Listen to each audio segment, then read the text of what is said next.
Hi, everybody. How you doing? Welcome, welcome, welcome. Look, I'm bringing back TikTok Talks. Not TikTok Talks. What am I talking about? Hi, I'm bringing back makeup and media.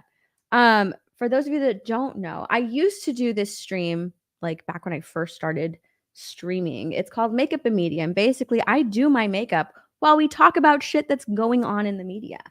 So yeah, most of my streams take place at night.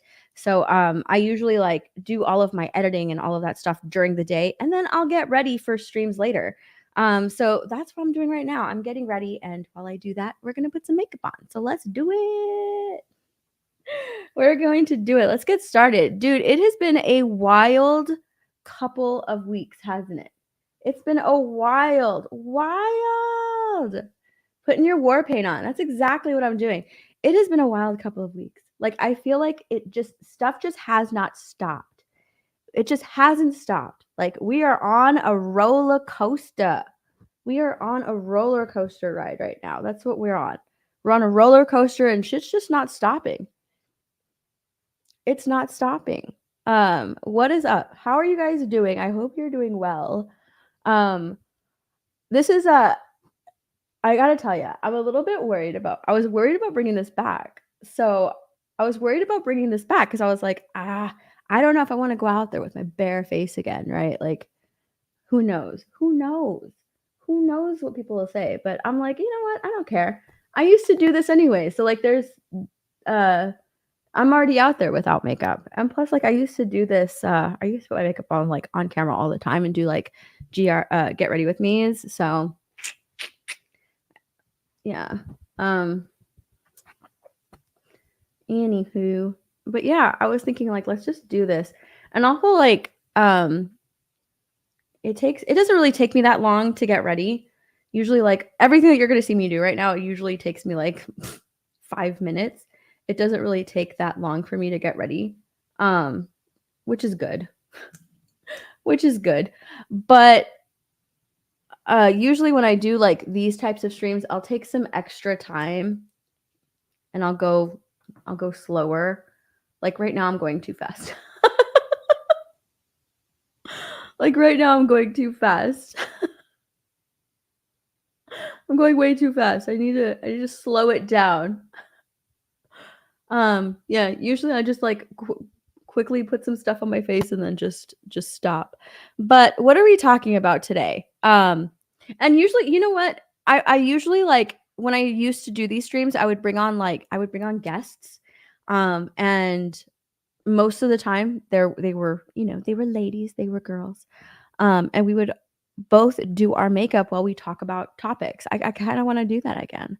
And since our community has grown substantially since I first, started streaming and, discussing these types of topics, there's more people that I can bring on. So I'm really excited. I'm really, really, really excited to bring this back. But there's a lot to go over today. Look, first off, let's talk about something simple, right? Let's talk about something simple. Hold on, I should have pulled this up, but I didn't. Should have pulled it up, didn't pull it up. Let me pull it up now.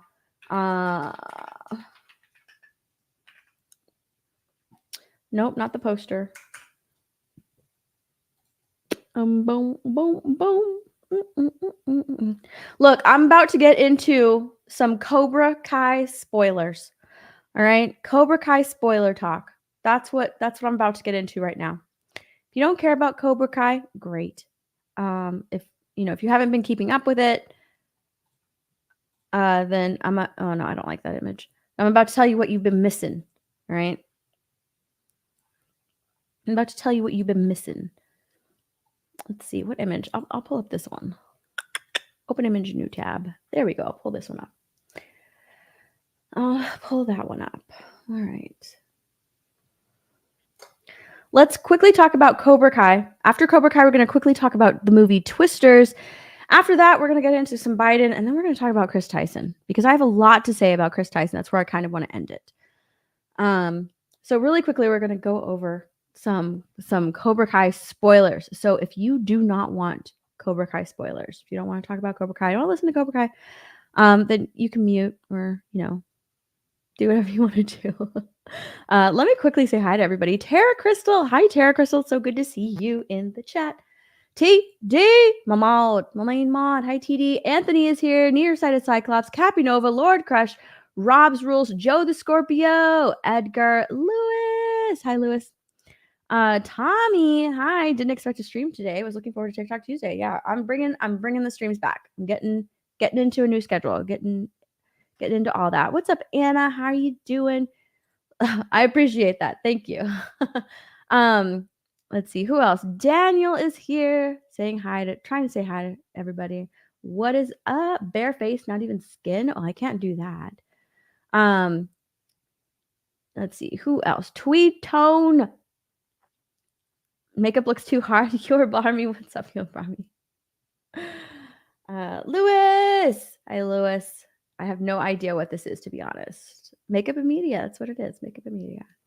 The lovely Sherry. What's up, girl? How you doing? Hi. Rob's Rules Twisters was really good. I enjoyed it. I loved it. Daniel Stewart Twisters was really good.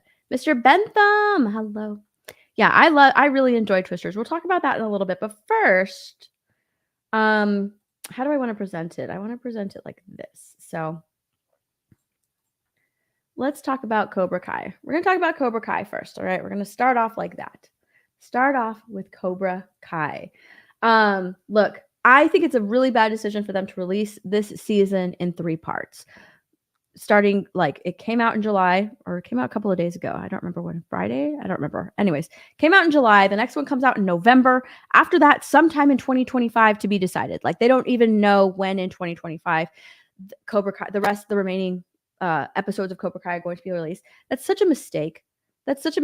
Considering they like fans of the show, fans of Cobra Kai are just normally used to, like, you know, the full season drop, right? We're just used to the full season drop. Boom, it's out. We talk about it, and that's it. Now they're doing it in 3 parts, and I get it. It's the final season. I can't see it even going past to season 6, and even now with the season 6 and these first 5 episodes, I'm kind of looking at it like, oh my god, this show it's reached Fast and Furious levels. Like, it's gotten really, really ridiculous, especially everything that's going on with John Kreese. So it really needed more than the first 5 episodes to drop. If they wanted to drop it in 2 parts, then fine. Do it in July, second part in November. It doesn't need to be in 3 parts. This needed more episodes. The way it ended was just hilarious. Everything in the first 5 episodes that went on, hilarious. I honestly, like, I really tried to take things serious. There were good parts and good relationships and characterizations and, you know, that happened in the first 5 episodes that I enjoyed. I liked it. There are good things, but there's also, like, incredibly ridiculous things. And I get it. This is based on characters and the place that they live. Like, karate is huge. You know, I get it. It's not that deep. But I think, like, the level of ridiculousness that we're getting to is on another level. It's on another level. So let's talk about the things that I did like first before I talk about the things that I did not like. All right, the things that I did like. I really enjoyed the relationships that the teenagers in this show are having. Robbie and Miguel, the relationship is growing. I like that they're training for this. Hold on. I can never remember how to say that word. Saikai Taikai. Hold on. Cobra Kai.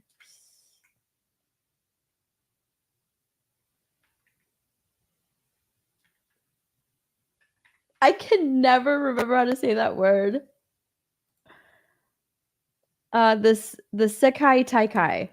I feel like even the actors acting in this movie, all right, even they were kind of having a little bit of trouble pronouncing the Sekai Taikai, because every time they would talk and say Sekai Taikai, it looked like they had to really concentrate on saying that word correctly.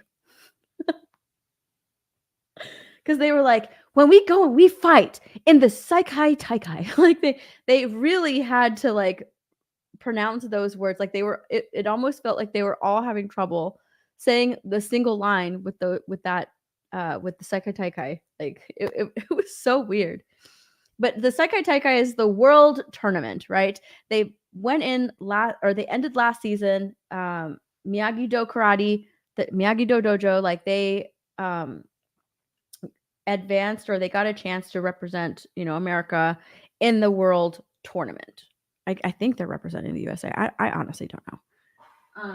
But their dojo is being represented in a world tournament. I don't think they're representing the USA. What am I talking about? This isn't like the Olympics. It's okay. Anyways, their dojo is going to be able to participate in the Saikai Taikai World Tournament. So they're going to go up against the best of the best from all over the world. And it starts off with like they're going to train. They're starting to train.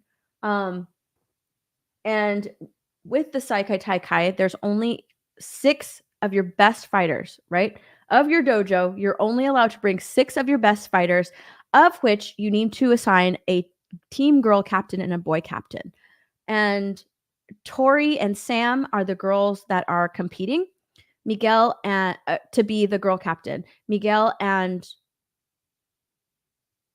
Robbie are the boys that are competing to be the boy captain. I really was rooting for Robbie, right? The way their stories are going, Miguel is wants to get into like this really good college. He's focusing on college. And, that should be on your mind, right? That's what's on your mind when you are a senior in high school about to graduate. Your future, where do you want to go? What do you want to do? So Miguel is looking at this from the standpoint of, I need this. I need this because I want to get into a good school. Robbie has consistently come in second place. And he's like, I don't want to be in second place. I want to prove to myself that I can do this, that I can be a winner. I don't want to be consistently looking at myself as just second best. So that's where he's coming from when they fight. So Miguel's kind of coming at it from a desperation at point of view, whereas Robbie's like, I need to prove to myself that I can do this, that I am good. And Robbie eventually defeats Miguel, and he's the boy captain, right? I really like that. Now they're brothers. Their dad and mom are about to have a baby. And their relationship is really good. They end up fighting, or no, that was last season. Never mind. Their relationship is really good, and they still take things really seriously. Now, Tori and Sam, their relationship is still kind of iffy. They don't know how to be around each other. I never liked the character of Sam. Never. I still don't. I still do not like the character of Sam. I was hoping that she would grow on me, especially with her and Tori having a better relationship in this season. She still hasn't grown on me. I don't like either of Daniel's kids.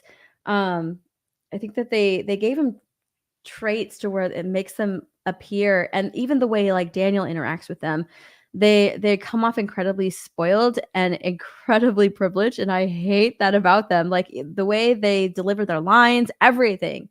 So I don't know. I cannot get on board with the character of Sam. When she's fighting Tori for the girls' captain spot, she's doing it for closure.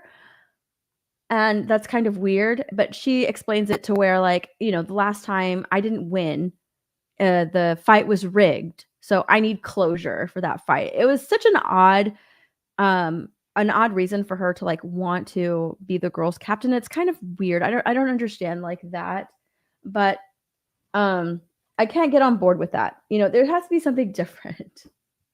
There has to be something different, other than I need closure. It's very odd. I don't really like that reasoning. Tori, unfortunately for Tori, throughout the seasons, we've seen that Tori is caring for her sick mom. Tori is caring for her sick mom. She has a lot of stuff going on at home. So she has a lot of anger built up. And a lot of her aggression comes from that. She needs to get it out. So that's why she's she needs to get out all of that aggression, all of that anger. And that's how she does it. She does it through karate. Unfortunately, Tori's mom passes away, and she finds her. She finds her there at home. And she was really upset about it because you see like everything's coming up, right? Everything's looking up for her finally. She has her boyfriend back. Now she has a better relationship with Sam and Miguel, so they're all getting along. She's doing really well in karate. Everything's looking up for her. And then the doctor tells her, hey, your mom is doing really well. We're actually going to lower her dosage. So she's looking at it like, oh my gosh, this is great. This is great. My mom has even been like making breakfast and dinner for us. She never does that. She's doing really well. And she actually is hoping that she doesn't even need to be on the medication anymore. But the doctor's like, no, we're just going to lower her dose and taper her off. Well, it come to find out that like that was kind of like her mom's sort of, I'm hoping that this is what it is. And it's not Kris. And it's not Kris, because if it's Kris, then that's terrible. But a part of me thinks that it might have been Kris that killed her mom. I don't know. Part of me thinks that could happen, but that would be terrible. That would be awful, right? So she comes home, and it looked like that was just kind of like, how when you are in hospice, or people tend to get better before they completely like just fall and then they pass away. It looks like that's what happened with Tori's mom. She got better. She thought that she was doing great. And it was sort of like that last sort of energy that you have before you pass away, especially when you're, doing really bad and you're incredibly sick. So that's kind of what it looks like happened with Tori's mom, because she came home with the new medication, the lower dose, and she finds her mom dead in the hallway. And it's really, really sad. Robbie can't get a hold of her. She's really pulling away from everybody. She yells at the doctor and tells her like, you said she was doing better. You lied. And she doesn't know what she's going to do. She's still in high school. She's taking care of her little brother. Like, what is she going to do now? So, it's time for the competition, or the fight with her and Sam. And you see her sort of like really going at Sam. She's taking some really hard shots at her. And Daniel's wife, I honestly don't know her name. So Daniel's wife takes a phone call, and she finds out that Tori's mom passed away, and she stops the fight. She has Daniel stop the fight. She's like, we need to stop the fight. And they tell her like, you shouldn't be fighting right now. You need to work through these emotions. And Tori's like, no, I need to fight. I need to fight. Please let me fight. And Johnny is on her side. He's like, let her fight. And the reason he's on her side is because when his mom passed away, he used karate as an outlet as well to work through a lot of his issues. So he was on her side to let her fight, but they wouldn't do it. And so she walked away. What they don't know is that Kris actually came up to her in like a parking lot and, said, hey, we're back and we need you. And she's like, why would I go with you? Everything's going well for me. Everything's going great for me. I don't need Cobra Kai anymore. When I went to you, you turned me away. So you turned your back on me. I don't need you. I don't need Cobra Kai. Everything's going well with me. So what happens is she ends up going back to Kris and joining Cobra Kai. Again, all over again. That happens in the very last episode. So all of that was really good. I like that storytelling. That storytelling is really good. The other part of the storytelling that I really like is Daniel and Johnny. Daniel and Johnny, their arcs are really, really good. Like everything they've been through up until now. So with Daniel and Johnny, they now have to work together as co-senseis, working towards the Sekai Taikai. God damn it, I can't say that word. Working towards the Sekai Taikai. And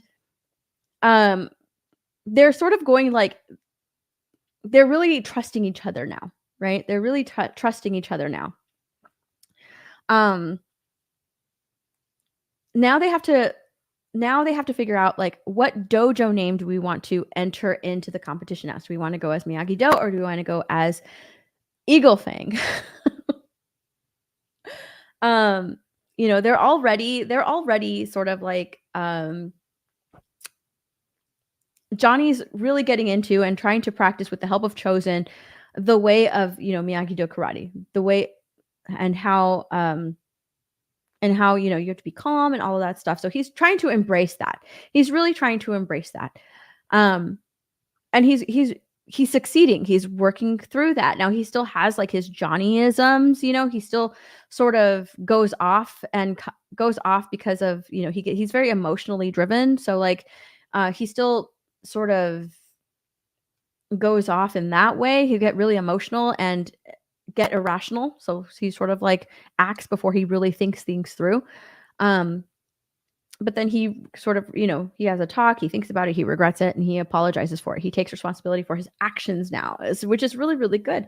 Now, Daniel has sort of like a crisis because he finds out something about Miyagi, and it sort of like throws him into a whirlpool. And throws him into like this downfall, right? Like, oh my gosh, he didn't tell me about this. What is going on? Why didn't he explain this? And, really, no matter how good of like friends you are and all things considered, maybe his wife sort of tells him like maybe he didn't want to tell you about this. We don't tell our kids everything. And Miyagi really looked at you as a son, right? So like we don't really tell our kids everything. So, there's probably a reason that he kept this from you. But Daniel just can't let it go. He can't let it go, and all of this is interfering with like the way he is making his decisions. Daniel is incredibly controlling, and he's always been that way from the start of the season, right? Like from the start of the series, he's very controlling and incredibly anal about how he wants things done. And so where before he was kind of like, okay, Johnny, like we can do this together and we're gonna succeed at this, he sort of like tightens his grip all over again. But what's interesting though, and it's not out of character for him to do that either, but what's interesting is that Johnny gets tempted, right, to restart Cobra Kai. What is his name? Stingray. Stingray tells him like Cobra Kai never dies. He tells him to come out to the woods, and Stingray's like teaching these young kids, and he's in his Cobra Kai, gi. I can't remember what it's called. He's in his Cobra Kai uniform or whatever, and he's teaching these young kids, and he's like, hey, bring Cobra Kai back. Like, you can take it back. Silver's gone, Kris is gone, take it back. And normally I feel like Johnny would have done that, right? But he's grown since season 1. So you almost think that he's going to do that because he's sort of like thinking about it. And he's like, take your students back and enter Cobra Kai into the Seikai Taikai because they made it. Like both of them made it. They both made it into the Seikai Taikai, right? They both made it in there. So he could take his Cobra Kai students and enter them in and just compete against Miyagi-Do. Well, it turns out like he's not going to do that. He's not going to do that. He explains it away as that Cobra Kai is Kris's legacy. That's Kris's legacy. I don't want to have anything to do with that. He wants something different. He doesn't want to embrace that legacy anymore. He doesn't want to go anywhere near that legacy, which is really awesome. It's really awesome to hear. Now, remember, this is coming at the time when the two senseis are trying to figure out like which dojo to go under. And in order to figure that out, Johnny and Chosen were supposed to fight, and that's where you see this photo right here. They're fighting for which dojo name to go under. Or at least that's what the scene was supposed to be. Johnny comes over on the morning that they're supposed to fight. Chosen's like, I'm gonna do it. I'll fight for Miyagi-Do. And Daniel's like, no, we can't do it. It doesn't matter that it doesn't matter what name we go under. What matters is that, if we win, we can teach Miyagi-Do karate, like we can teach Miyagi's karate everywhere. That's the only thing that matters. Chosen's really upset. He says the funniest thing. At least the way the actor delivers it was hilarious because he's like, but Eagle Fang is stupid. Like, it's not a line that you would think that would come out of Chosen's mouth, right? But he's like, but Eagle Fang is stupid. And Daniel's like, I know, but let's just let Johnny have this one. So it speaks to like Daniel's character and how far he's come. Normally, if we're at like season 1, 2, or 3, Daniel would be like, no way. No, we're not going by Eagle Fang. We're not going by Cobra Kai. We're going as Miyagi-Do, right? That like he would really push back against that, but he doesn't. So Johnny comes and Johnny says, I concede. So does Daniel.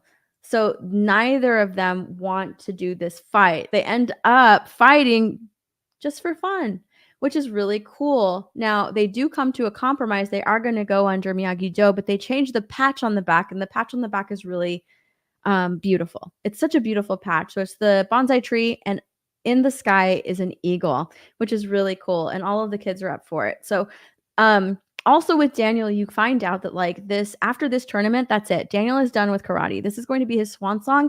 And he trusts Johnny enough. Like they've come so far in character development. He trusts Johnny so much that he's going to hand over the dojo to him.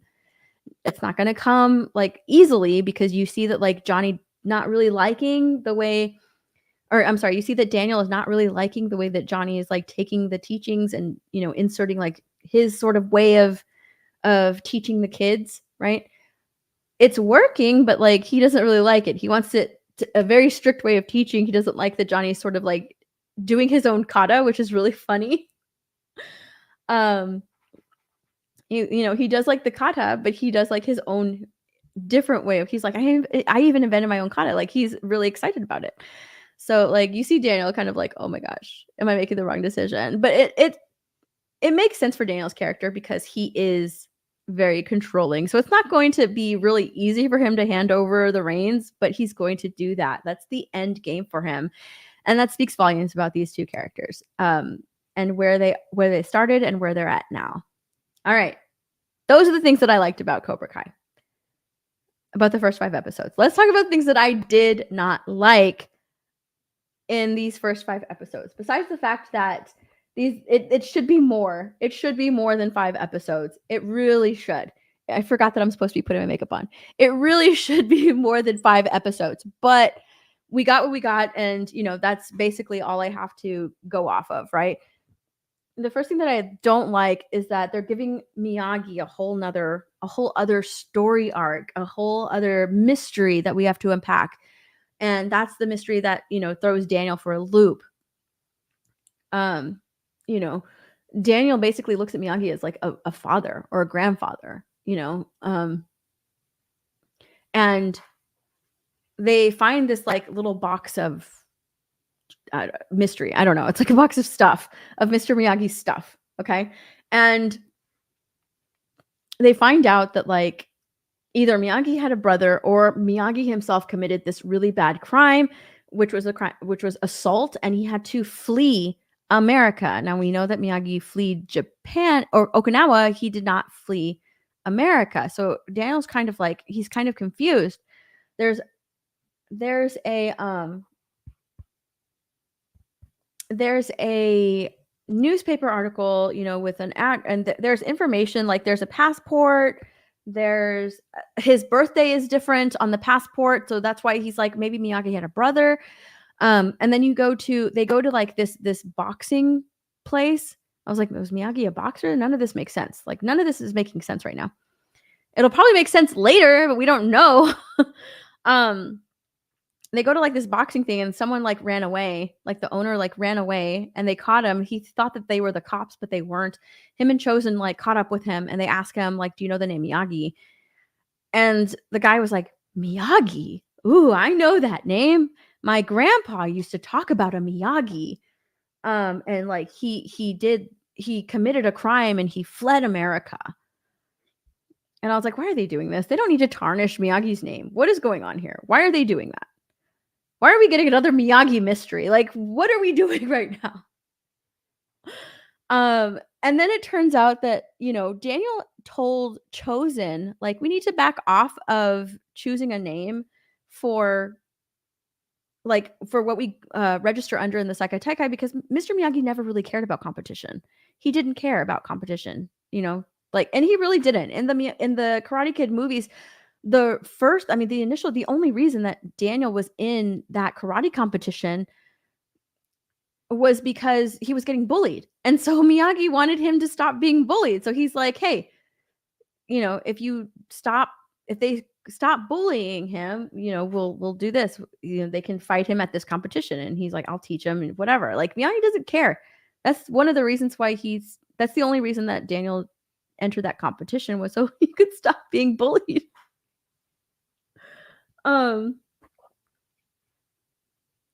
But then it turns out that like Mr. Miyagi competed in the Sekai Taikai. That's what it's alluding to, that he competed in this world tournament. I don't even know how long it's been around, but he competed in this world tournament. And that's it. Like that's they literally have a Mr. Miyagi mystery box. And I think that it's so stupid. It's so dumb. Like why? You don't need that.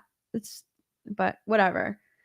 For me, that they're like sort of like tarnishing Mr. Miyagi. Let's put a black spot on him.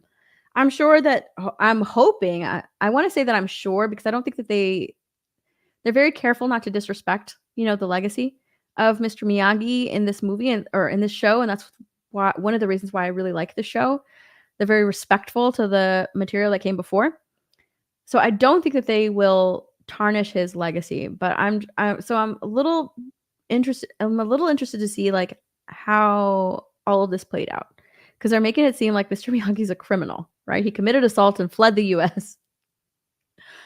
And I'm wondering how they're going to wrap up that storyline. What else are we going to find out?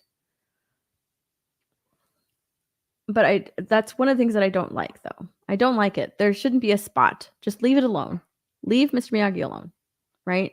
The whole thing of, the whole plot point of like them competing in the Seikai Taikai and teaching, Miyagi or Miyagi-Do karate like around the world. That's it. That's your Mr. Miyagi storyline. That's it. You don't need this whole extra mystery box, but whatever. The other thing that I didn't like was the whole thing with John Kreese. The whole thing with John Kreese. This is where I say it's reached Fast and Furious levels. Because the whole thing with John Kreese. Now, John Kreese escaped from prison. Remember, he was in prison for assault. He went to jail. He was arrested. And now he is a criminal. And how it showed how he escaped. So as an escaped convict, he was able to board an international flight to Korea. So he flew to Korea. Not only did he fly to Korea, but like he flew back to the US because he came to talk to Tori. And then he got on another flight and went to Barcelona, Spain. So I don't understand how he's able to do all of that as a like a wanted criminal that escaped prison. How is he doing that? I don't understand. I don't get it. I don't understand it. It's ridiculous. It's not believable. So that he goes to Korea to go to like his old sensei. You saw like where him and Silver got trained last season. Like you saw that. By the way, I love all of that backstory with Silver and Kreese. I love that whole backstory. You see a little bit more, but it's more to like introduce like their sensei and how hard he is, right? He's still alive. He goes back. He wants to take this group. He wants to take the group and compete in the Seikai Taikai. Because he's still training students. He's still alive, too. Like, he was already really old when John Kreese was really young. And now John Kreese is a super old man. But somehow this old man is still alive. Whatever. Even Kreese is surprised. He's like, you're alive? Holy shit. Hi, Biggles. I did. So his sensei is like, no, you can't have them. You know what? If you want to be a part of it, then I have a challenge for you. He basically says, look, you have to go to this cave. This cave, I left something in this cave. You have to go and get it, but it won't come easy. That's not the only thing that you'll find in this cave. And what he's looking for is a knife. He left a dagger in the cave, and now he has to go and retrieve it, but there's something in this cave that's going to prevent him from retrieving it. What's in this cave is a white cobra, and he tries to get the knife, and the cobra bites him. When the cobra bites him, he starts becoming delusional, and he has a hallucination about young Silver, right? The young Silver telling him like, I'm not your weakness. You know who your weakness is, and you know what you have to do to like destroy him. And like he turns around and it's Johnny. Johnny is his weakness. And Johnny, he ends up like fighting Johnny in this hallucination and breaking his neck. So now Johnny is no longer his weakness, right? He's gotten over his weakness of Johnny. He's no longer his weakness. He has basically killed it. So now he has no weaknesses. Now he's very dangerous because nothing's going to hold him back. He doesn't care for Johnny anymore. He basically killed him in his hallucination. Now he goes back. He wakes up. He goes back to like get this dagger from the snake. And it's implied that he like killed the snake and ripped his head off with his bare hands. Like either he sliced it in half with his, so then why would you need a knife, right? He sliced it, he maybe ripped the head off. I don't know, but he killed the snake with his bare hands and then came back with the knife. He got the new students, and they now have new Cobra Kai gis with the Cobra Kai written in Korean, and they surprise Daniel's crew at the competition. They come in, they walk in, and then at the very end, right, it's the music swells, and Daniel and Johnny are looking at Kris like, holy shit, what are they doing here? We weren't expecting them to be here. Music swells even more, and then you see Tori coming in.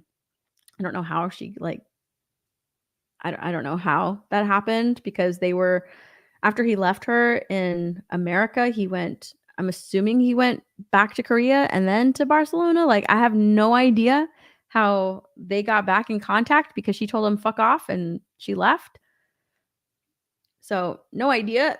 But anyways, so they see Tori and then that's it. The story is over.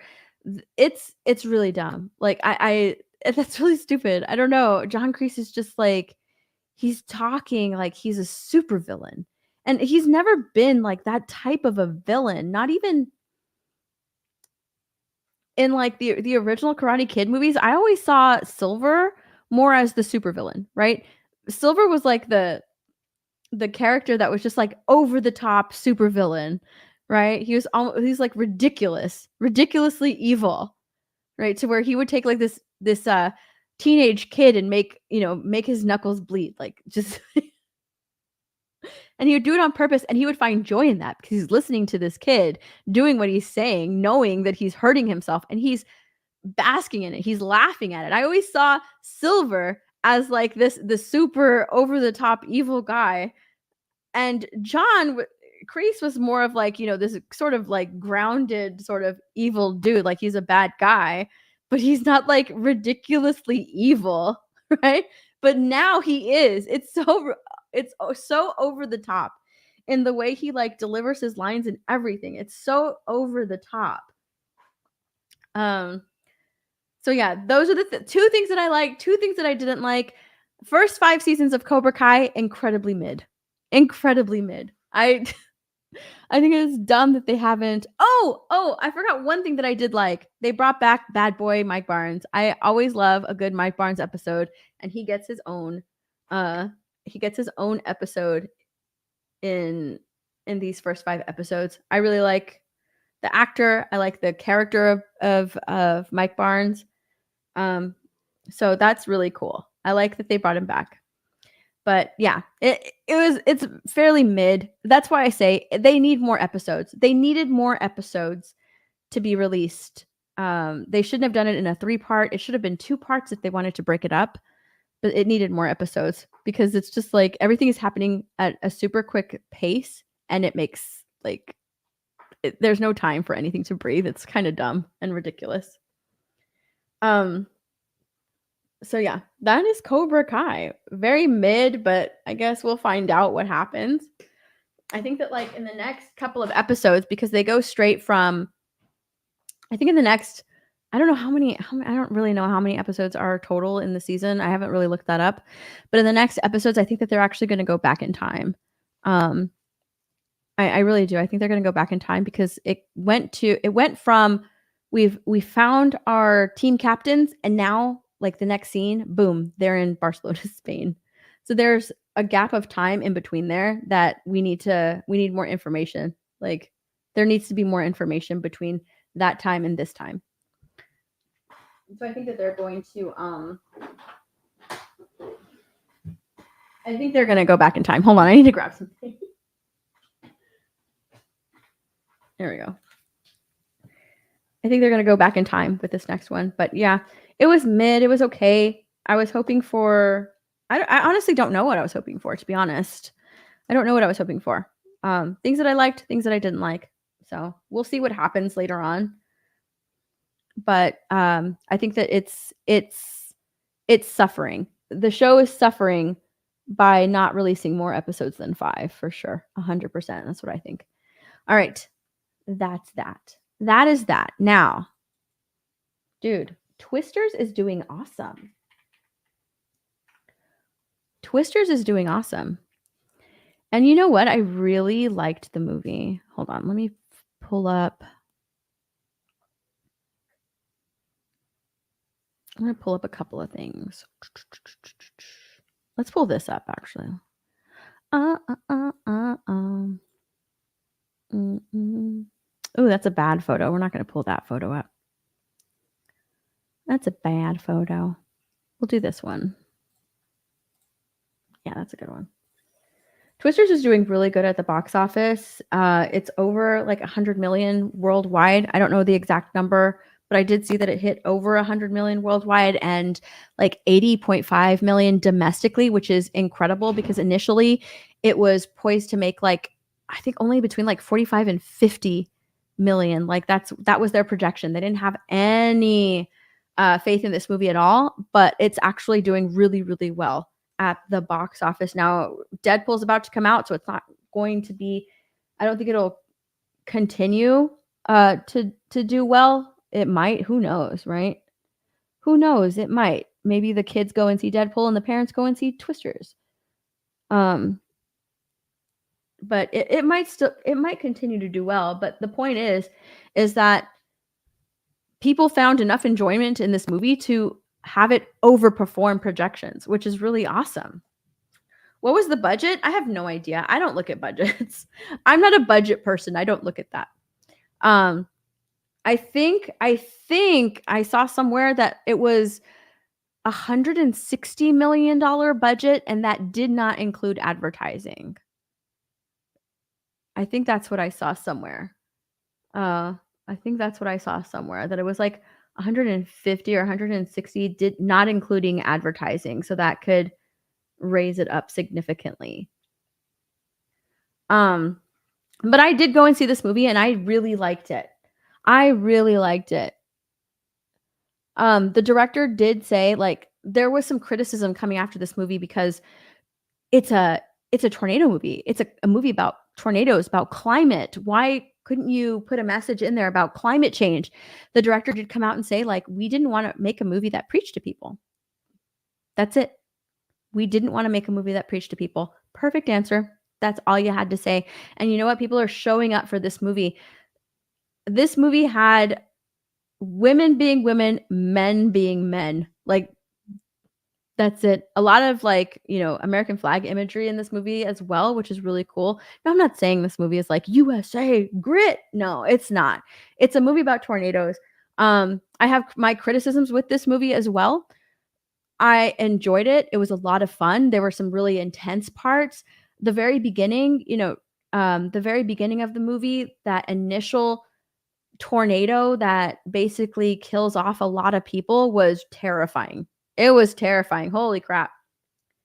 When that scene was over, I was just like, oh my gosh, they did that so well. Like they showed the intensity, the impact, the fear, the adrenaline. Like it really got your heart pumping in that first scene. Now I remember in the first Twisters movie, like with the mom, dad, and little kid, I remember like watching that scene as a kid and like I was terrified. I was like, oh my gosh, like you hear the mom and the kid like yelling and screaming, and then you see the dad being taken away by the tornado. Holy shit, like that scene scared the crap out of me when I was younger. And this did the same thing, but I'm older now and I know that it's a movie. Now this movie also had delays, so I don't know if that will probably play on the budget as well, like add more money to the budget, because it had delays, because it actually they actually filmed this movie and filmed some scenes in Oklahoma during like tornado season, which was crazy. And they had to like the movie got like shut down due to weather a lot of the time. So yeah, that's going to add more money to the budget. So like it's doing well, but will it make its money back? I don't know. Who knows? I don't know. Maybe not. Maybe yes. I don't know. All of the characters are really good. These 3 main characters are excellent. They are very, very good. Well played, well acted. They do so well in their roles. There's a very intense scene between this guy right here and this girl. I don't know their names. I wish I did, but hold on, let me look. I never remember characters' names, like if I only watch something for the very first time.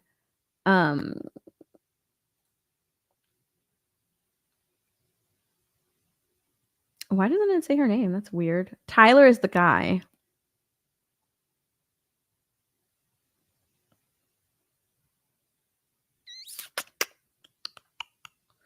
Is Whittle here? Hi, Lethal. What's up? How you doing? Here we go. Hi, Lethal. Kate. See, I knew it was Kate. It was like in the back of my mind. All right, so Kate and Tyler, there's an excellent scene where a tornado like comes out of nowhere. Remember in the first movie how like they're at a movie theater and the tornado just comes out of nowhere?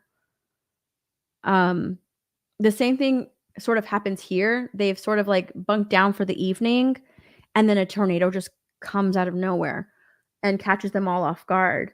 There's a really good scene where like they have nowhere to go. Where the heck are we gonna go and hide? And they find a spot. Steph collects popcorn buckets. I do. A2D2, hi. I do collect popcorn buckets.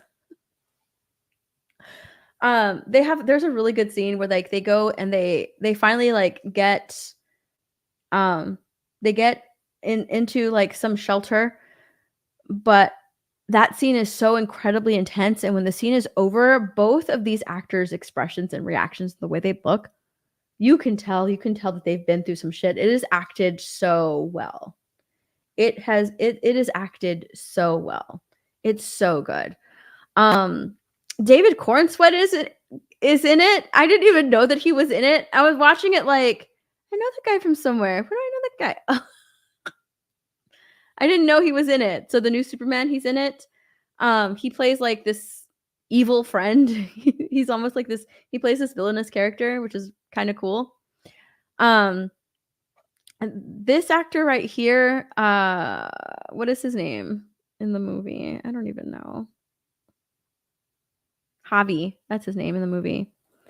I don't know why, but I just didn't. He took some time getting used to. Some characters like it takes some time to get used to. He took some time getting used to, but in the end, like these 3 got along really well. It was a great movie. I enjoyed it. It's full of intensity. It gets your heart beating. I really liked this movie. It was really, really good. It's worth checking out, worth seeing. If you're just looking for, a really great night at the movies, it's worth checking out. I enjoyed Twisters. I didn't think I would. I honestly didn't think I would. I didn't think I would like it because I really, really, really like the first one. I really like the first one. Besides Dorothy, and it's not really explained how they got their hands on like an OG Dorothy. Besides that, I can't think of any other way they tied this movie to the first one, even though it's supposed to be a sequel. Like there's no appearances from any of the characters from the first movie. At one point she goes home and I was thinking like, oh, maybe her aunt is like, the Helen Hunt character. And that's why she likes to chase tornadoes. That's why she got into, like the business that she's in the career. That's why she like went down that career path, because she's like emulating her aunt, or maybe she's her mom, but no, like there's nothing. The only thing that ties these 2 movies is the Dorothy like thing, weather measuring tornado device. I don't know. That's the only thing that ties these 2 movies together. At one point, I thought that I saw a photo of like the original team, like Kate and Bill and their whole crew, Dusty, all of them. I thought I saw a picture of them, but I went with a couple of friends of mine, and they were like, "No, that wasn't there. I didn't see that. I thought I saw like a flash of it, but I guess I was wrong." Um, so yeah, this is basically its own movie. Now, there's one thing that I didn't like. There's one thing I didn't like. This guy right here, he plays a YouTuber, which I thought was very interesting, right? He plays a storm chasing YouTuber who sells merch, and he uses the proceeds of that merch to buy and help families who have been devastated by the tornadoes, right? Very good cause. She sort of judges him because she thinks that he's taking advantage of these people that have lost, everything, and because she sees like him and his crew going in there and selling t-shirts and mugs and stuff, and they're always selling t-shirts and mugs. She sort of like looks down on him for that, like, oh my gosh, he's not a real, he's not doing this for the right reasons. He's just here to get famous and sell merch. She later finds out that, like, yeah, he uses that money to buy food and water and clothing and stuff for the people that have lost their homes. So he's doing it for all of the right reasons. And like, he's being interviewed by this reporter from the UK, and he ends up saying like, I'm not the story, dude. She's the story, right?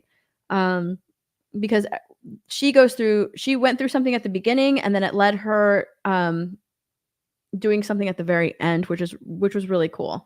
But because he's a YouTuber, he has to like, make this like really big spectacle of things. It almost made it to where the tornadoes weren't, or at least it made it feel like the tornadoes weren't really like a threat. In the first movie, every single tornado that they encountered, it was a threat. You had to get out of there. You had to put it down, do what you need to do, and then book it out of there, right? Where this guy, he goes in and he shoots, like, when you first meet him, he goes into the tornado and he shoots fireworks into the tornado. And she's looking at it like, what the heck? How he just shot fireworks into the tornado. So it makes it to where like the tornadoes aren't that big of a threat. Like, that's how it seems. It's a good date movie. I think it is. It's a good date movie.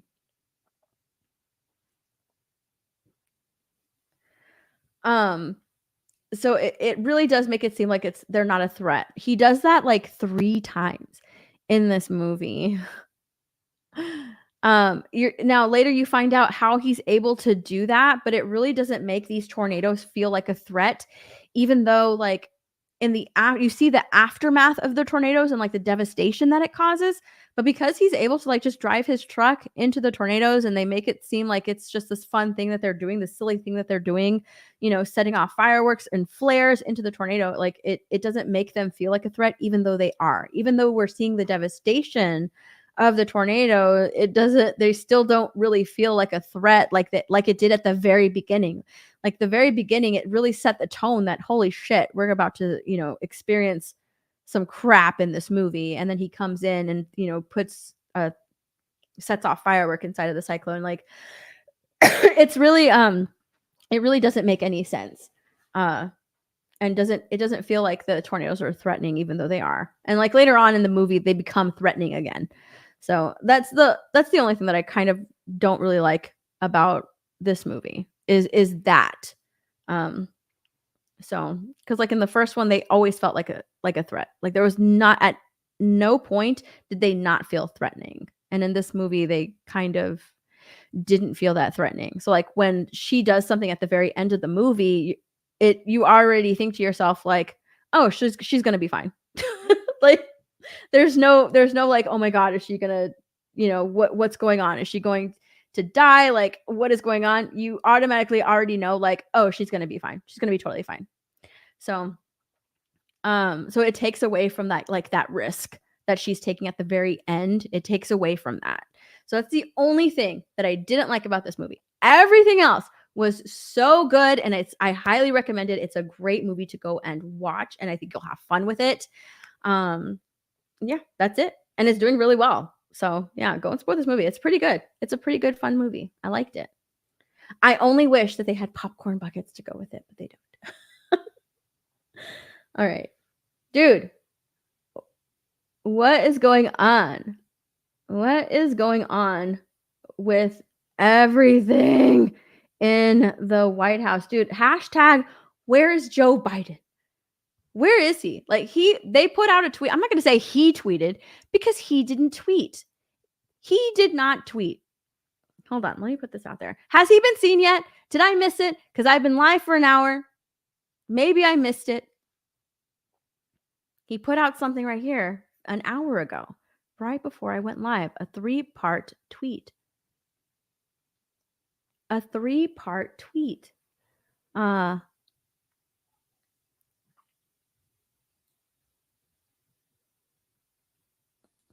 on, let me find something really quickly.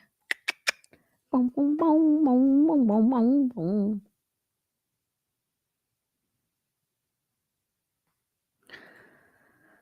And you know he's not tweeting. You know they don't give him the phone. He's not allowed a phone. He's not allowed a phone. He can barely walk down a single step. You know he's not tweeting from this account. You know that it's his aides because like during the debate, they were live tweeting from his Twitter account. So you know he's not in charge of his own Twitter account. The man can barely mumble a sentence and put 2 words together and make sense.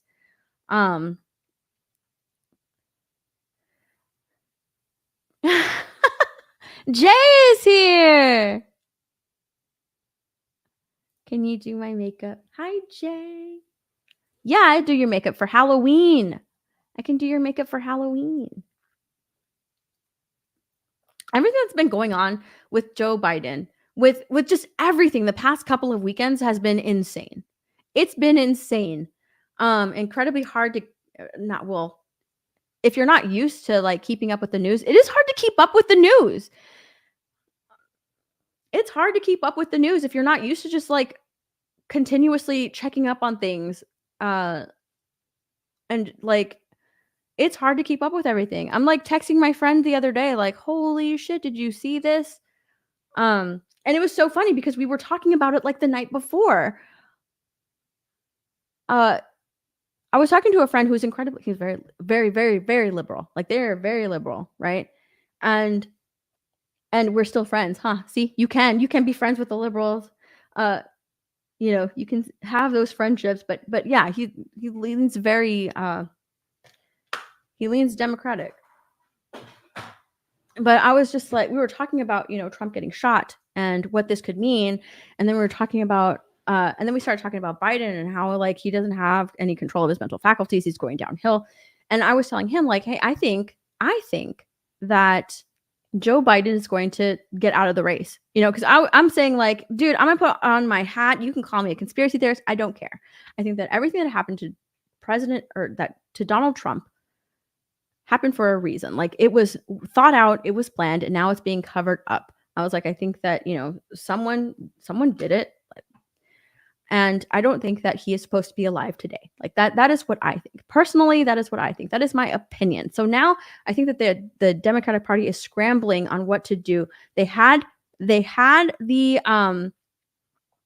what do you call it? They had the oh my gosh. They had the debate, and the debate went horribly. Not only did they have the debate, but they had a debate that did not have an audience.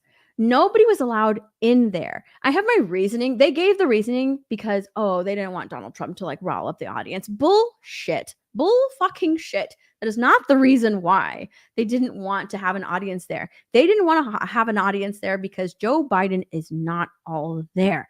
And during commercial breaks or whatever breaks they took, his aides would go up to him and like make sure that he is doing okay, you know, like give him his medicine or whatever and check up on him. Like that is why there was not an audience. They didn't want people to see that.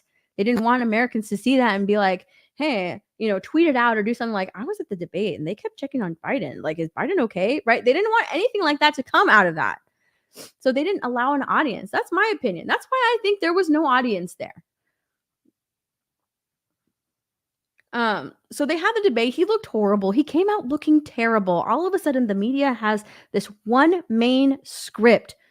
I don't think Joe Biden should be president anymore. I don't think he should be president anymore. Everybody's saying that. Everybody's saying that except for Whoopi Goldberg. Whoopi Goldberg's like, dude, I have poopy days. I poop my pants just like Joe Biden. I have poopy days. Whoopi Goldberg standing behind him no matter what, right? Everybody else, he shouldn't be president. He should step down, give someone else a chance. And then there's an attempted assassination on Donald Trump.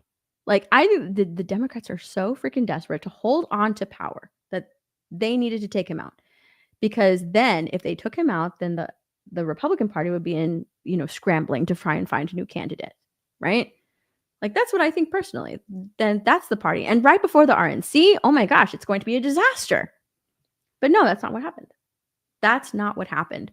Then all of them can come out and be like, oh my gosh, this is so terrible, right? The message that it took forever for all of them to write up after what happened to Donald Trump. Oh my gosh. We're so sorry. We need to be unified. There's no place for all of this discourse, blah, blah, blah.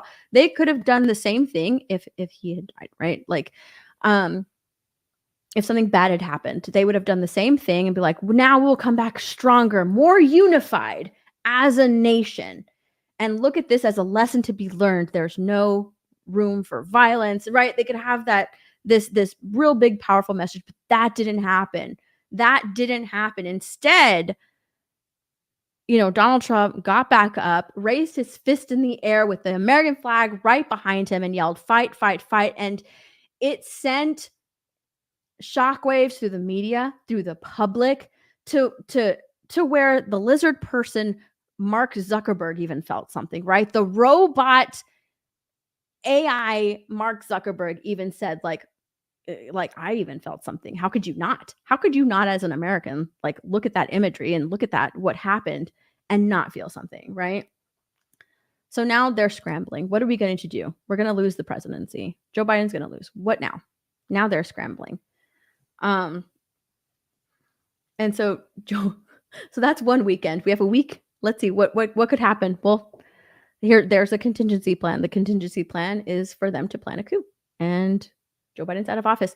I did see Joe Biden drops out of the race. I did see something that was very interesting, because we have not seen anything, right? We haven't seen anything from Joe Biden other than like the tweet that he put out just now about. Never mind. I'm not going to do that. I'm not going to go into that. Where's it at? Why do I have Haktua Girl in my bookmarks still? Oh my God. I thought I bookmarked it. Where's it at? Did I not bookmark it? I didn't bookmark it. Maybe I have it in my replies. Hold on. I still have Haktua Girl in my bookmarks. I need to take her out of there. Oh, this is very interesting. This is very interesting because everybody's like, where's Joe Biden? We haven't seen a picture of him, a video of him. You would think that if he is stepping down as the presidential candidate, that it would be media everywhere, full media coverage. I mean, they cover everything else, right? Full media coverage. He comes out and he gives a statement. But no, if it's like some weird letterhead, announcement on Twitter, what the fuck? What the hell? But Charlie Kirk put this out, which is very interesting to read. Got a weird lead on a story that people should look into. I got a call from a source close to Las Vegas Metro. The official story was that Joe Biden's trip was cut short last week due to COVID. Do you think that he had COVID? Because I don't think he had COVID. I don't think he had COVID. I don't think he had. Whoops. I don't think he had COVID. Do you think he had COVID? I don't think he had COVID. Hang on, I gotta grab something. Where's my? Oh, here it is. I keep forgetting that I'm still doing my makeup. This is makeup and media after all.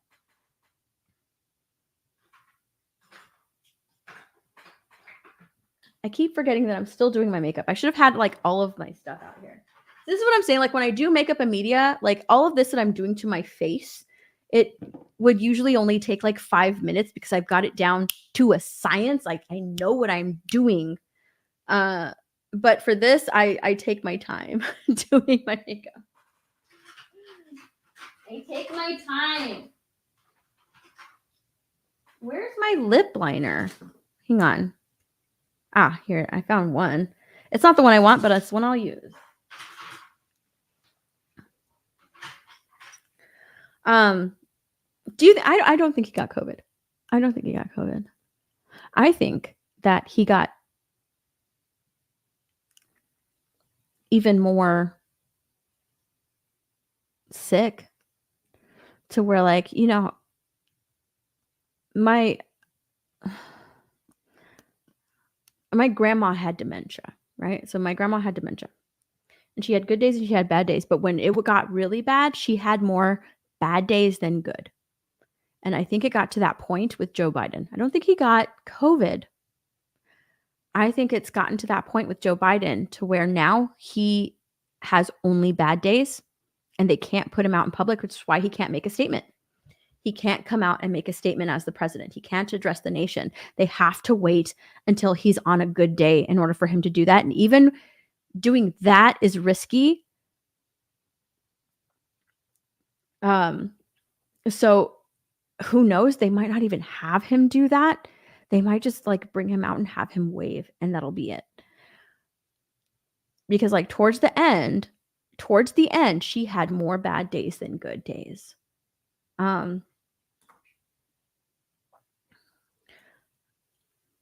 So let's look at this. So I don't think he had COVID. I think that he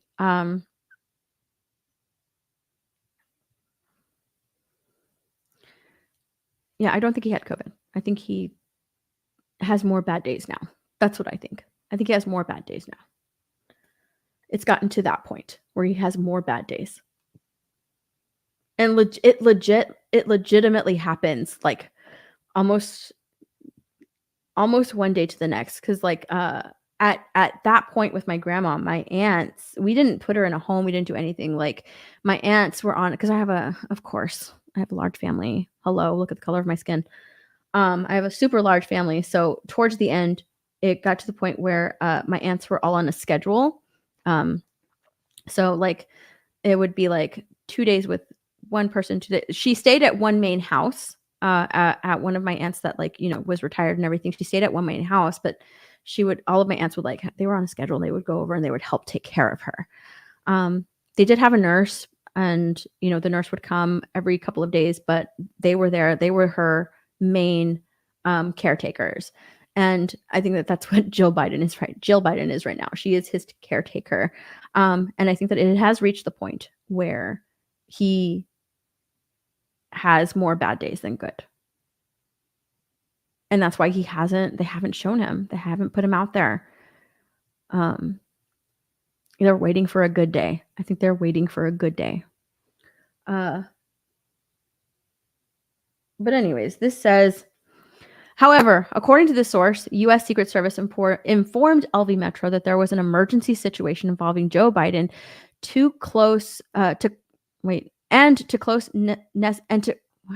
involving Joe Biden and to close necessary streets so that the POTUS could be transported immediately to University Medical, which they began to do in earnest. Then, mysteriously, there was a stand-down order, and the USSS informed local Vegas PD that they were going to medevac the POTUS to Johns Hopkins, which they presumed meant fly him back east ASAP. Apparently, the rumor mill in the police department was that Joe Biden was dying or possibly already dead.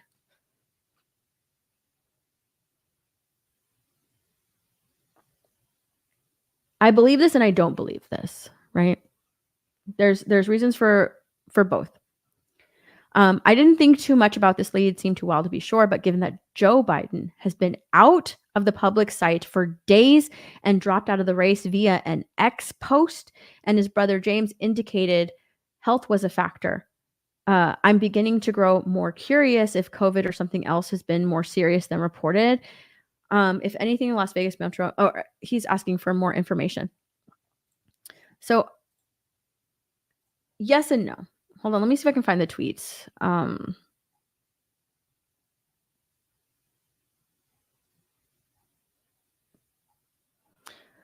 Hang on. I saw it last night. Let me see if I can find it again. Now that Twitter took away like the fact that like people can't see like your liked tweets, I've been liking a whole lot of tweets and now I'm having a problem finding the one I'm looking for. I'm like, I like that one. I like that one too. I like that one 3. Where is... No, it's not that one. Where is it? Come on, girl. Come on, girl. You should have had this ready. I've been liking so many memes. It's stupid. It's ridiculous. I'm looking for the video of the brother. Whoops, wrong one. I'm looking for the video of the brother. Maybe I put it here. I need to just start sending myself these things when I see them.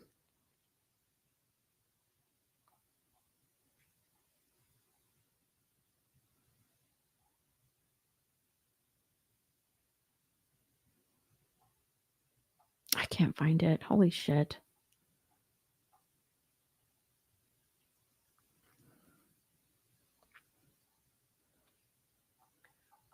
I can't find it. It was a news report. Let me see if I can find it. Hold on. I can't believe I didn't bookmark it. What's wrong with you? Let me see. I'm pretty sure I can find it super quick.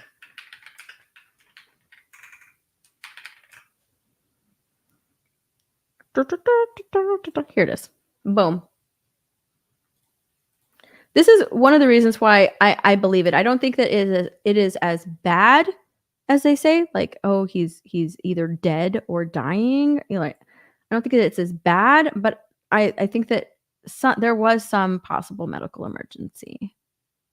Younger brothers, and here's what he told us. He said, I'm incredibly proud of my brother. Selfishly, I will have him back to enjoy whatever time we have left. He is a genuine hero. Country over self. It sounds corny in our cynical political environment, but he nor I are cynical. The goal remains the same: defeat Trump and continue the work that Joe has done. My hope is that our party rallies around this heroic act. We asked him whether he feels that his brother's overall health and vitality played a major role in this decision, and he says, in my humble opinion, absolutely. So a member of the president's family now confirming that the president's health was indeed a major factor. So the fact that he said, like, yes, his health was a major factor, and this is the president's brother, but he didn't just say that. He said, I will have him back to enjoy whatever time we have left. You don't utter those words. You don't utter those words unless you know that there is something wrong with your family member and they don't have long, right? That's when you start uttering those words. Like, you don't utter something like that unless you know something, unless you know that family member is really, really bad. In which case, there are a lot of factors to this, right? You don't just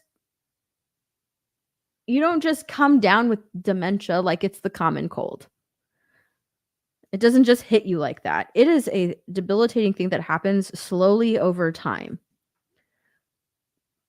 And, those who have had family members who have had that can attest to that. You can say, yes, absolutely. It's not just something that just randomly happens. So for him to say, like, the time that we have left, that would mean that we have had a president who has been sick for a while, and because they don't want to relinquish power, they didn't have him step down, not even for a second. We have had a president who has been sick for a long time, who we are assuming is making a lot of decisions in our country. And that is terrible. That is horrible. If it comes out that that's the case, that is bad. That looks really, really bad. The reason I'm like, well, maybe not, is because I wouldn't put it past the Democratic Party, right? Especially after that awesome imagery of Donald Trump and everything that he went through, to use Joe Biden's health as like a talking point, right? To use Joe Biden's health as like, oh, we need to support and back Joe Biden. Look at him fighting for our country. Everything that Joe Biden says, everything that he's endorsing Kamala. Let's do it for Biden, right? To use that as a talking point to push to push Kamala Harris, which that's so fucking ridiculous. I don't think that if they continue on with Kamala, I think they're going to be looking at polls and stuff. But initially when he endorsed her, I'm like, no, she's just a temporary person until they find someone else. Because I don't think that like a lot of Americans, a lot of people take her seriously. She does nothing. She doesn't do anything. And when she does do something, she comes across looking like an idiot, looking like a fool, a cackling fool. She's there for people to make fun of her. That's basically like, I don't think that she is a person that commands respect from the American people at all. I've always said that she's a DEI hire. That's a vice president. Like, that's what I think of Kamala Harris. I don't take her seriously at all. It doesn't even seem like she takes the job that she has seriously at all either.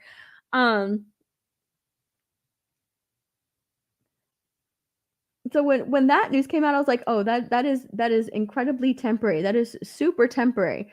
So like, I'm thinking to myself, okay, look, one of two things are going to happen. Joe Biden, and that's why I say I was talking to my friend. I'm like, he's not going to last. They're going to pull him.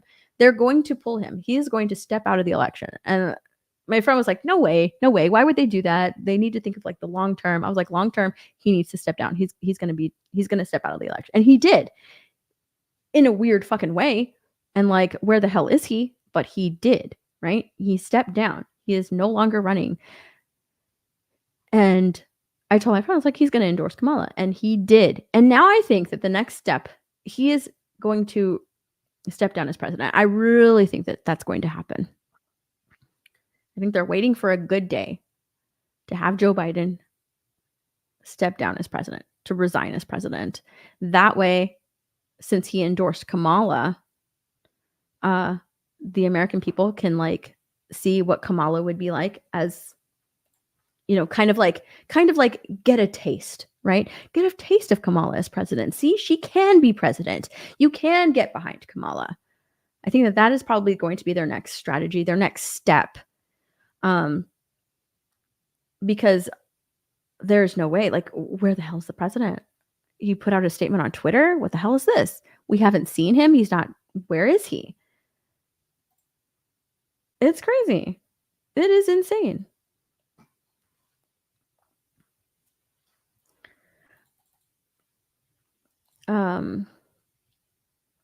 Let me see something real quick. Ow.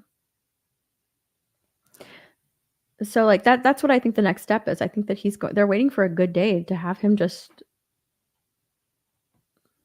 out of there. And now all of this stuff, because they're doing like, you know, the hearings, all of this stuff that's coming out of that in regards to the attempted assassination, like, what?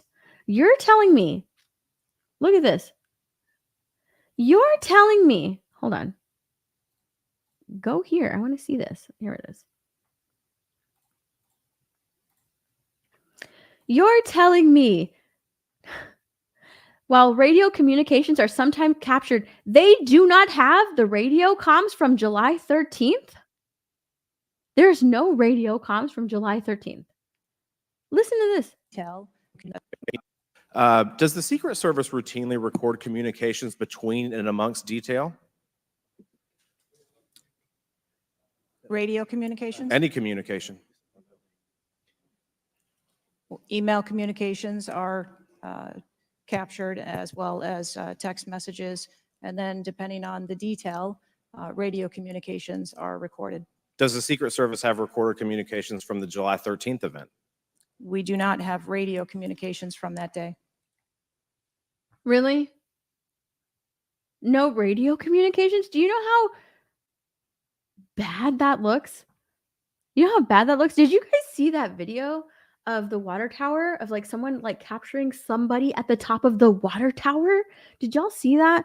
Like in this day and age where there is information everywhere, people are capturing everything. But the FBI doesn't have, like, regular people caught the shooter on camera before the FBI did. And not only that, regular people caught more footage of this, and the FBI doesn't have their radio communications from that day. Are you fucking serious? Give me a break. Give me a break. If there has been like suspicion about the FBI, CIA, all of that, this is going to cause even more. This is even more. Even more suspicion is raised with this. Give me a fucking break. We don't have the radio communications. What do you mean you don't have the radio communications?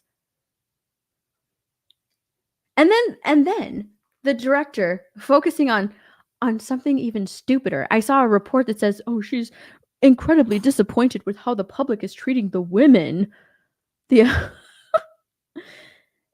And what they're saying about the women. How dare they? Like, I'm sorry.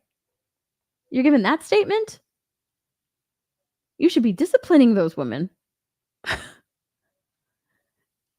You should be disciplining those women. Like, instead of saying, "Oh my gosh, they shouldn't be saying about these women. They're only doing it because they're women. How dare they say this about the women?" It's like, no. You saw how she couldn't holster her gun.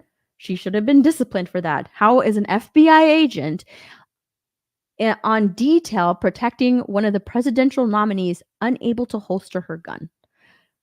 How, during an attempted assassination, one of these women, you can hear them say, "What do we do? What do we do?" What do you mean, what do we do? They should know what to do. There should be a plan in place for if something like this happens. They should be disciplined for that. Like, there is no way that she's saying, "How dare you guys criticize these women?" Like, no, that's not where your focus should be. Your focus should be like, "Excuse me, come into my office.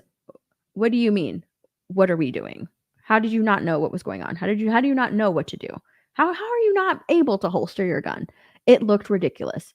It looked ridiculous. And for that to be like her focus at one point, I'm like, give me a freaking break. I'm sorry. And then coming out that, "Oh, we don't have the radio. We don't have any radio communication from that day." Give me a freaking break. Oh my gosh, where is it? Where are you? I thought I saved it. I didn't save it. I thought I saved it. Maybe I just liked it. Hold on. Let me go to my likes. Where are you? Yeah, there we go. Anna Paulina. Let's go, girl. Listen to her. Hold on.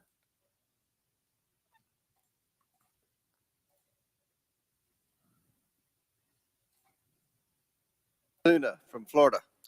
Director Sheetal, can you please give me the names of the individuals who are in charge of your con-op for the rally? I'm not going to release names. Can you give me the today. titles? And how No. many individuals? No, Nothing? we had a full advance team that was responsible Who for are advancing how many the people site. are the final approval authority? There are a number of people Can you that give me a are number? engaged in approving Can you the give me plan. a number? No, I do not have Okay. a firm number. Can you just confirm whether or not, I understand this is an open investigation, but in order to dispel conspiracy theories, have you guys been able to subpoena the shooter's Discord records, or has the FBI, to your knowledge? I believe that the FBI is working on those. Okay. Is it factual to say that you have not ruled out that the shooter was working with other people or persons? Again, the FBI is conducting the criminal investigation into Can the you, shooter. at least in an effort to dispel conspiracy theories, can you confirm or deny that? At this time, we do not have that there were any other people engaged. So you believe he's acting alone? I do. Okay. Have you been made aware of multiple eyewitness reporting that there was a second shooter on a water tower? I do not have any information related to any second shooter. Okay. How is that possible, dude? There's like a That's what I'm saying. That's what I'm saying. Multiple people have video of that. Regular people, regular civilians have that.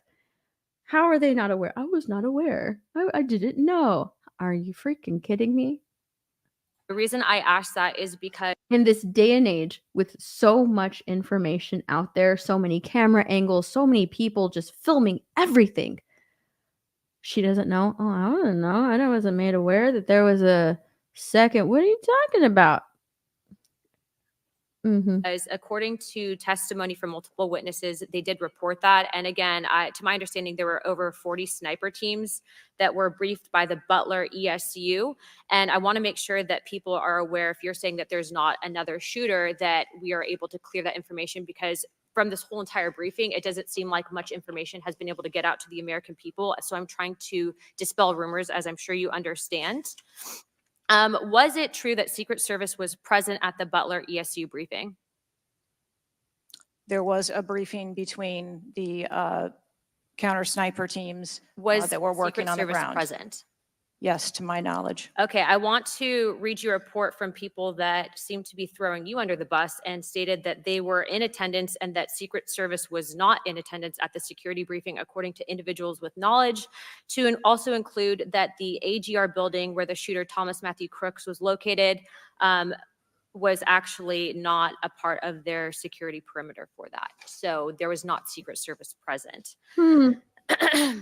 It seems as though that when you were asked earlier from Rep. Kristamorthy about whether or not Secret Service was aware of a threat, you had said no, they were unaware of a threat. And yet, according to communications, again, from law enforcement that were in some of these group chats, they actually had reported that Secret Service was made aware of a threat at around 5:59 p.m. as a part of the command, including Secret Service, aware of messages and requests about information about the suspect's location. Yeah, I think that I read somewhere that they were told 5 times, and they had like a lot of time. Like they were told about this person ahead of time, multiple times. Can you please tell me if you have knowledge of that at all? Again, I think we're conflating the difference between the term threat and suspicious. But you guys did have no. I'm sorry, but if someone is suspicious, then they are a threat to a presidential candidate. Are you freaking kidding me? There's a difference between just someone suspicious and then like a threat. What are you talking about? If you are suspicious of someone, is because you deem them a threat. Like there's a reason why people are like, hey, look at this guy, look at this guy, look at this guy. Seriously? So stupid. Knowledge at 5:59 p.m. according to those group chats, did you not? Of a suspicious individual. Okay. Chairman, in my opinion, according to some of the testimony today, I feel that you have perjured yourself in some instances. And so I'm going to ask for a full review of the transcripts by staff. And if you find that to be the case, I do ask that you bring perjury charges against the director. I will say this, it is very frustrating, and I've talked to my colleagues and we've said it to your face, that you have been up here basically stonewalling our ability to get the answers to the American people. And what I will also say is that every single member of Congress does not feel safe with you in charge. You have heard that. And I think that we are all sitting ducks with you in directing the Secret Service currently. But more importantly, it sends a message to our adversaries that we are not protected. And we are one of the strongest countries in the world. So you have essentially made us a less safe country because of it. As a result of that, I'm asking you to formally step down. I share my same opinions as my Democrat colleagues. And I also think that your efforts to bring forward a full investigation and report in 60 days is unacceptable. And as a result of that, I'm going to do everything in my legislative toolkit to ensure that that happens sooner rather than later. And I'm sure that you know that we brought a vote on inherent contempt against Garland for essentially blocking a congressional investigation. And I don't think that you should be any different. So I will say that I am just completely disgusted by your performance today. And I understand that you're probably in a position where you're being told not to testify, which is why we had to subpoena you. I think that goes back to Garland. But again, that is part of the flushing that we need to get out of Washington, and I would be happy to assist in that process. Chairman, I yield the rest of my time. Let's go. She was bringing the fucking fire at the end there. She was bringing the fire at the end. Dude, that was like the most perfect thing that I saw today. I was like, mwah. Everything that she said, damn. She was bringing the fire. Dude, that was awesome. That was perfect. Well done.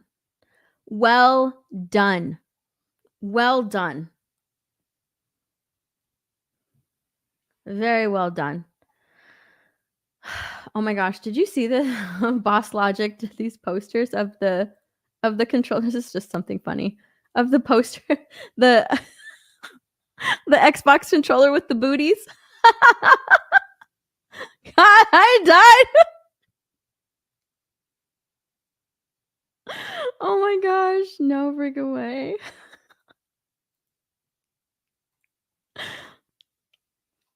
All right. By the way, I don't know if he's listening still, probably not. I'm not sure, but look at this right here. Slower, hedge. I can go slow ahead. Come on down and chump some of this shit.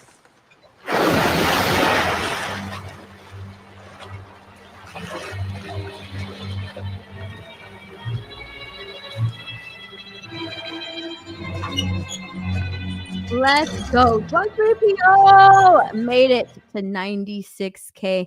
Y'all go to his Twitter post right here and congratulate Drunk 3PO. He made it to 96K. Onwards to 100. Onwards to 100. Let's freaking go. He's going to get there. He's going to get there. He's going to get there. We need to talk about Kris Tyson. We need to talk about Kris Tyson. Like, this whole Kris Tyson thing is not surprising, which is kind of sad.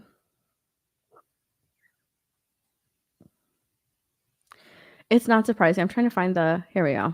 No, is this it? No, that's not it. Hang on, let me find that video. Who is Kris Tyson? Kris Tyson is Mr. Beast's best friend. He's known him the longest. He was one of the first to be brought on to the channel. He used to be Mr. Beast's roommate. Like, he's Mr. Beast's best friend. He's been on that channel for a really, really long time. Where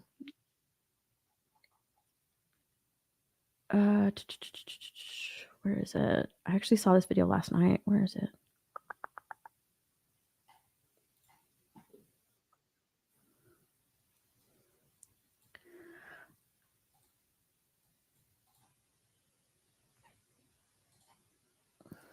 That's who Kris Tyson is. And what you need to know about Kris Tyson is that I believe it was last year, he ended up, him and his wife were having like relationship problems. I used to watch Mr. Beast like back in the day. I did used to watch Mr. Beast. My favorite two characters were Jake the Viking and Chandler. But I used to watch Mr. Beast, and Kris Tyson was always kind of like, he was almost like the guy's guy who's like kind of like, he was married, he had a kid, and he had like he was very like country, he had that twang to his voice, and he was also like really kind of gross. Like, he would always like be the one to like fart and spit and just like be like really gross, like make the gross jokes, right? Like that was like him. But last year it came out that he left his wife and he was starting to transition into Ava. So he is now Ava Kris Tyson. And now he spells his name with a K instead of a CH, like, Kris Tyson, Kris, instead of CHRIS. Because I'm pretty sure I don't think that's how that's not how he used to spell it. Kris. Yeah, he didn't used to spell it that way. So yes, he now is he is a trans woman now. Here's the first thing. I've watched a lot of videos on everything that's going on about Kris Tyson. And what I have noticed is that they are and this is what's dangerous, right? This is what's dangerous because of the rhetoric in our country and the fact that you cannot speak badly about trans people. I've noticed in a lot of videos, save for just one video. All the other videos that I've been watching about him have said like, Kris is trans now, but I don't want to like really focus on that. I have to be kind of careful how I address him or her, how I address Kris. I don't want to get into that in my channel. I don't want to really speak too badly about, and I'm just like, what are you talking about? This is someone who is being accused and has receipts, right? There's receipts of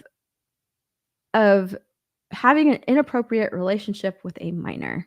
What are you talking about? Because at the very beginning, a lot of these videos are saying that at the very beginning, like, we have to be very careful how I talk about Kris Tyson, right? And it's like, no, you don't. This is somebody who's being accused of a lot of really bad shit. You don't have to be careful. What you have to do is say, like, allegedly, it is being alleged that this person did this, right? But since we have like screenshots and people are speaking out about it, like because they're speaking out about it, they're kind of confirming that yes, this is true, it did happen. this is really bad on him. He did something really, really bad. So no, you don't have to. I mean, did you take the same stance with Dr. Disrespect? I don't think so, right? You immediately said this is a scum individual who had this inappropriate relationship with an underage person, and he's scum and villainous and blah, blah, blah. That energy needs to be the same with Kris Tyson. And it's interesting that, like, when I'm watching these videos, only one video had that energy. All the other videos were like, I have to be very careful how I address this issue because Kris is trans. So like that is very dangerous, that like, because you don't want to be canceled yourself, because you don't want to speak badly about a trans person, it is preventing you from giving an actual opinion on a situation that is happening. Like with Dr. Disrespect, there was nothing there, nothing preventing you from giving your actual thoughts on this person. But with this, there's almost like a blockade because Kris Tyson is now trans, right? So it's preventing people from really, truly speaking their mind. I will not have that blockade, right? I'm going to truly speak my mind. Is Kris Tyson a groomer? From what I've seen, and the person that they're speaking on, has come out and said, like, I haven't been groomed. I'm not a victim. Unfortunately, I think that there was an inappropriate relationship with him because he was 13 when they first started speaking, and Kris was like 20 or something like that. Let me start from the very beginning. This all comes from this video right here. This video went incredibly viral, hyper viral. It's called "This Video Will Make You Hate Kris Tyson." It has currently 886,000 views. It's on Adrox's channel, who has only 10,000 subscribers, almost at 11, right? But that is this video. In it, he talks about this person right here. Hold on, where are you at? This person right here. Hold on, I have to find out his name. What is his name? He gives this definition of lolly, right? Okay, because the person that I just showed you creates lolly art. Lolly is a Japanese manga or anime that is sexually explicit and involves underage cartoon characters. It stems from a book called Lolita, where an adult male is sexually attracted to an underage girl. That is lolly art. And Kris Tyson is a big fan of lolly art. All right. And this person right here is the person that creates that art. And Kris Tyson is a big fan of this person. And Kris Tyson has commissioned art from this person. Okay. Now he digs in on this person and, finds all of the art and all of the receipts and Shad, that's his name, Shad Base. And finds all of the art that he has created, right? That's this guy, all the art that he has created. And Kris Tyson is a huge fan of this person and this art. So that is where, and this is the art that he had commissioned from this person. It is an underage girl doing something sexually explicit, and it was on the wall in a Mr. Beast video. It was the Mr. Beast video that I have it pulled up. Where is it at? I have that video pulled up. Here it is.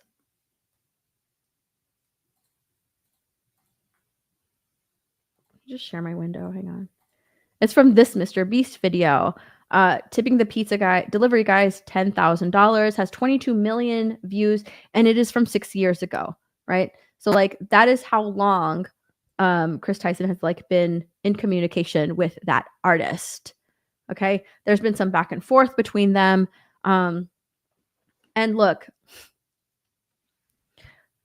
some people are going to be like, it's just art. It's just art, right? It's just art featuring underage characters, but it's just art. No, art imitates life, right? Art imitates life. Okay. There's a specific type of person who is going to want to purchase that very niche and specific type of art. Okay. Like that is a very niche art category. Not everybody's going to want to buy that art, right? But Kris Tyson was a big fan of the person who created that art, the person who sells that art, so much so that he commissioned a piece from that artist and hung it up on the wall. And you can see it in a Mr. Beast video. There's a specific type of person who is interested in that type of art. So let me go to here. Because we're just gonna scroll drama alert because they were the ones that were putting up all of this information. Kris Tyson from Mr. Beast is being accused of talking to minors. 2 videos over the last 30 days outline an alleged sexually inappropriate relationship with a minor that started with a minor at age 13 with plans to meet up with the same minor at age 16. Kris Tyson, who now goes by Ava, has yet to respond. This ain't true. And this ain't true. And this screenshot. So this is the person or the underage minor who is no longer a minor right now. But this is the person that they are saying was the victim in the situation. That is Kris Tyson talking one-on-one with him. And at this point, he would have been 16. And here we go. Here is the picture. Oh, wait, we're of missing them one thing. meeting. Hang on, we're missing one thing. We're missing this. Yes, we're missing this. Kris Tyson allegedly joking about selling nudes with a minor, according to YouTuber Prism. This guy is that young, and you've been talking to him one-on-one online, and you've been socializing with him and making friends. What is this comment supposed to mean? I'll tell you what it means. It means that you're telling him that he needs to donate $5 so you can release your nudes or whatever, and you sent him a kissy face. Now, granted, you could say that this is a joke or whatever. This is bro talk. But keep in mind, this is with someone who's 14. And this is someone who's in college talking to someone that isn't even in high school yet, really. Or if he was in high school, he just joined it. He's not in high school. You're in high school at age 15. This kid is in middle school. So we have a college age person communicating with a middle schooler and sending them sexually explicit jokes. They're jokes, right? Sexually explicit jokes. And they've built up this relationship with this person, so much so that they made plans to meet up, right? They made plans to meet up. And there you go. 3 years later, they made plans to meet up, and he met up with Kris when he's 16. Now, this person has come out and said, hey, my parents were there, right? I was not groomed. My parents were there. My parents were the ones that drove me up. But regardless of that, my question would be, if I was a parent and my kid was like, hey, I want to go and meet this YouTuber, I would just think oh, okay, you want to do the YouTubers having a meetup or what, right? No, this is a very personal, one-on-one thing. I would almost be concerned, why are you talking to this YouTuber? This YouTuber is a lot older than you are. And now he's asking you to let's get together, come and meet me at the house, regardless of whether or not you have your parents with you. In my mind, I would be how long have you been talking to this person? You are a young child. You are a child. How long have you been talking to this YouTuber? Right? I would have a lot of questions, regardless of what the guy came out and said, I wasn't groomed. I'm not a victim. We were friends. We managed a Discord together.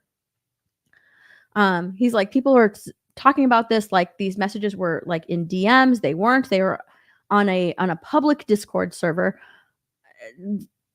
It doesn't make them right. It's still wrong the way they're talking to each other, right? The way Kris is addressing this 13-year-old, or however old he was at that time. And y'all still met up? He said, my parents were there. Okay. But that still doesn't make it right. This grown adult is still talking to this underage child at 13. So he's in middle school. They meet up when he's 16. So now he is in high school. That is a lot of time to have this relationship with this grown adult. That is a lot of time to have this relationship with this grown adult. And it is not right. It's not right. You shouldn't have relationships like that where you're speaking that way to an underage child. No. And then you've grown to become so close as friends that you want him to make a trip out there to meet you. That's odd. To me, that speaks volume. Like that, I was reading this and I was thinking back, like it kind of reminds me in a different way, but the way the power dynamic, right? The power dynamic is what it reminds me of. But it reminds me of like the allegations that came out about James Charles, right? Now James Charles like did horrible things, and he's for whatever reason still hasn't, like, nothing's been brought up against him, but and he's still allowed on social media and on TikTok, and he's still interacting with very young people, but whatever, that not whatever, but that is still something that needs to be discussed. And I'm glad that like right now I'm actually seeing more and more videos of people continuing to speak out about James Charles. So I appreciate that, but this reminds me of that. And the reason it reminds me of that is because James Charles used his like almost like power, like his celebrity type status, right, to reach out to these people in DMs, and they're just so excited that like James Charles is reaching out to them that they are not really thinking about any consequences, and you don't really think about them at that age. Okay, at that age, your brain isn't even fully developed. Your frontal cortex isn't fully developed. It's not even fully developed until like you're in your 20s. That's when it's fully developed, and that is the area of your brain that, you know, deals with like decision making, consequences, all of that stuff. That's not developed. Not when you're 13, right? So this person is like, oh my gosh, Kris Tyson from Mr. Beast. What? He's reaching out to me. He is talking to me. Are you kidding? I'm like, he wants me to be his friend. What? The abuse of power, because you are now a very popular YouTuber to where like you want this fan to come out and hang out with you, right? Mr. Beast is getting more and more views, more growing in popularity, and you're a part of that. And people know you. So it's almost like there's a power dynamic, right? There's an imbalance there. You have more than the other person does. The other person looks at you in awe. The other person looks at you as like one of their idols, someone to look up to. And it speaks like, I feel like you basically took advantage of that. Like that's how it comes across. You took advantage of that. You took advantage of this fan, regardless of how you may feel about it or how the fan feels about it. The fan looks at you like, oh my gosh, like Kris Tyson, what? He's talking to me? Oh my goodness, this is awesome. I'm speaking to a member of the Mr. Beast channel, right? Like how excited would you be as a kid if you had one of your people that you look up to as a kid? This kid was a kid. He was 13. He was in middle school. One of your YouTuber idols reached out to you and started talking to you. You'd be fucking stoked. You wouldn't be thinking about any consequences or why this person is reaching out to you or why this person is even talking to you. You know, you wouldn't be thinking of like all of the inappropriate things that he's saying or the pictures or the messages that he's sending, right? The things that he's writing in the Discord. You wouldn't be thinking about any of that. You would just be like, dude, I'm in a Discord with Mr. Beast's friends, with like Kris Tyson from Mr. Beast. We manage this Discord together. Like, this is so awesome. That's all you would be thinking of. That's all you'd be thinking about. You wouldn't be thinking of the consequences or what is happening or why are they even reaching out to me in the first place, right? You wouldn't be thinking of any of that because you're a young child. All you're seeing is the dude from Mr. Beast is reaching out to me. That's all you're thinking about.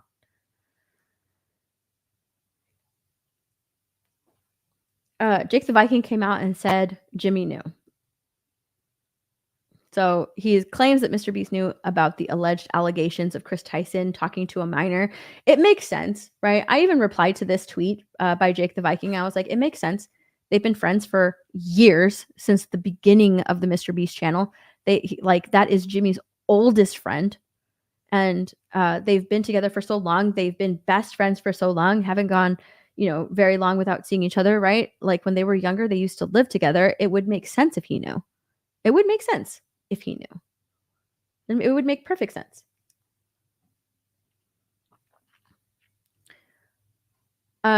Alleged victim tries to defend Tyson, but also confirms the inappropriate sexual jokes. So this is him. This is Lava. He said these videos are massive lies and twisting the truth. Ava never did anything wrong and just made a few edgy jokes. I was never exploited or taken advantage of. This situation takes away from the children who are actually being exploited every day online. I'm not a victim of anything claimed in these videos at all. So, I mean, he basically does confirm it. He's like, he made edgy jokes to me. So the edgy jokes are the jokes that like the people were saying in the videos, like all of the things that they are saying that, you know, Kris Tyson said, he just confirmed because like, yeah, he said these things, he made these jokes, and that's basically what people are using as evidence against him with this inappropriate relationship with this, or inappropriate comments that he said to this underage child. Now, again, he is no longer underage, but he is confirming it, unfortunately. I don't know what this has to do with. Jake made imply that there's another alleged minor victim. He says, while we're at it, Kris should tell everyone how old the girl was. He was snapping that sent him his first ever pair of Gucci slides. So if there's another victim out there, then yeah, someone should speak out about that, or someone should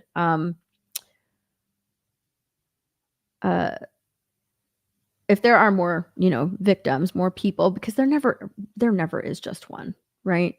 Usually there's a pattern of behavior with these types of people. There never really is just one. So if there's more than one, I would believe it. We saw that with James Charles, right? There's never just one. It's a pattern of behavior with people like that.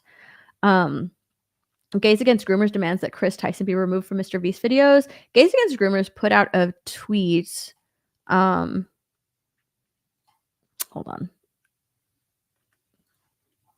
They put out a tweet about it. Let's see if I can find it. Here it is.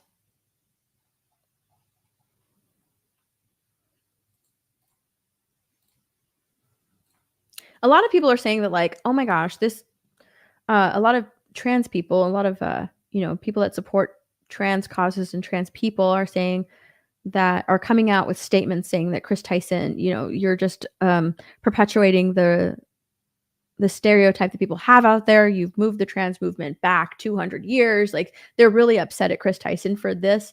So I don't see any support from anywhere. Really. I don't see any support from anywhere. But at the same time, there's a reason that like those stereotypes exist, because there is no control within the movement, right? There's no control within that. There's nobody to say like, dude, you're taking it too far, or we don't support this, right? It's just put it out there. It doesn't matter what it is. To the point where like they're trying to, you know, make relationships with children and attraction to children okay. There's nothing there. There's nothing there to try and stop that. There's nothing put in place. Everybody's just like, oh my gosh, you don't support it? Well, you're a hater. You're a transphobe. You're this and that. You're evil. You should support everything. So because there's no control, there's no maintenance there, like things can get out of control, and that's why those stereotypes exist. But Gays Against Groomers put out this post that says, it has been revealed that Kris Tyson, the transgender right-hand man of Mr. Beast, has been caught sexually messaging a minor when he was 20 and the child was 13. There have been screenshots out there for years proving that he is a PD. But more has just been revealed. The trans community is currently melting down, saying that Kris has set them back hundreds of years. So this is one of the posts that says Kris Tyson from Mr. Beast just got outed as a pedo. This basically just sent back the trans community 200 years back. We're never going to hear the end of it from transphobes. I really hope the kid is okay too, because holy fuck, man, this is disgusting and horrible. And then right here, Kris Tyson has been outed. The fact that she then went back and deleted everything off her account and just proves that it's true. She just set the trans community back 1,000 years, and now Mr. Beast is going to have to deal with the backlash too. Fuck Kris Tyson. Now Kris Tyson actually deleted his he actually deleted all of that stuff. He deleted his account and all of his tweets last month when he went at it with what's his face, Nick Merckx, when they went back and forth. After that, and then like Mr. Beast got involved and he supported his friend, right? He came to bat for Kris Tyson. That's when he scrubbed his Twitter. So it's been scrubbed for a while, and nothing has been come out for a while from him. It says Mr. Beast currently has over 300 million YouTube subs. Now, this is where it's different. This is huge. This is 300 million channel, the majority of which are children. All right. These are people that go to like the Nickelodeon Kids Choice Awards, right? Like that's their audience is children. All kids know who Mr. Beast is. They know who Mr. Beast is. They've come across a Mr. Beast video. I guarantee you tons of people have, right? If you've been on YouTube for any amount of time, you have come across a Mr. Beast video. Whether you watched it or not, like that is different, but it's been in your recommended. YouTube is consistently and constantly pushing the Mr. Beast channel. So like that is the crazy thing here, right? YouTube is always pushing Mr. Beast, and he's almost like this protected person on YouTube. He's YouTube's golden boy. He is YouTube's golden boy. He brings millions and millions and millions of views and millions of dollars to YouTube. Okay, so he brings in a lot of revenue for YouTube. So I feel like that in that aspect, right? That is where it's different than Dr. Disrespect, because this is on an enormous platform that has incredible consequences, and it could be swept under the rug so quickly by YouTube, because a lot of people with James Charles, that's what they feel happened. Like YouTube demonetized him or like for like a week or something like that, for like 5 days. And then he's still back on the platform. And a lot of people were screaming at YouTube saying like, why is this? A lot of people were screaming at YouTube, like, why is his channel still up? Why are you still allowing him to make content? Why is he still a content creator? Why is he still why am I still getting pushed James Charles content? Why is James Charles on the front page of YouTube? And it's because he brings in a lot of money. He brings in a lot of money for YouTube. So it is, and people are accusing YouTube of like sweeping all of this under the rug. I mean, literally James Charles came out and basically confirmed that he has in fact been DMing with minors in order to like get into a relationship. And nothing was done about it. He's still monetized. He still makes content everywhere. And it's because he brought in a lot of money. Now people are kind of like, fuck, they don't fuck with James Charles anymore. So they don't watch his videos. They've unsubbed from his channel. But he's still out there making content, right? He's still out there making content, because where one sub falls, since he's still being pushed by YouTube, he's going to gain more subs somewhere. Who doesn't know what happened, because this was like, I'm trying to remember how long ago this was. I don't even remember. But he's always been problematic ever since he came onto the platform. But he's always been like sort of protected by YouTube because he brings in a lot of money, a lot of ad revenue. And I feel like that's how it's going to be with this situation, because the Mr. Beast channel, and that's where Kris Tyson is mainly at. He does have his own channel, but it in no way compares to the subscriber count that Mr. Beast does, because he has so many subscribers and makes so much money for YouTube. There is a possibility, a chance that it could be just swept under the rug. Nothing's going to happen, especially since Kris Tyson is not the channel owner. It belongs to Jimmy. It's not Kris Tyson's channel. He's just in the Mr. Beast group. So what truly can be done? It's unfortunate, and I think more people should be speaking out about it, because it is not right. It is disgusting. It is degenerate. In no way should he be featured in a Mr. Beast video at all. I think that they're 100% right. He shouldn't be featured. I think Mr. Beast should come out and say something, and so should Kris Tyson. They should both say something. It was 100% an inappropriate relationship with a minor. Even though he said like we were friends, like nothing was inappropriate. It was inappropriate. He might not look at it that way because he sees Kris Tyson like as a fan, right? He views Kris Tyson as from a fan's perspective, but from an outsider's perspective, it is incredibly inappropriate. It should never have happened. those back and forth should never have happened. They are incredibly inappropriate. And I think a lot more people should be speaking out about it. And I don't think that there should be support for the Mr. Beast channel if Kris Tyson continues to be featured on it. That's my personal opinion. That is what I feel about it. That is how I feel about it.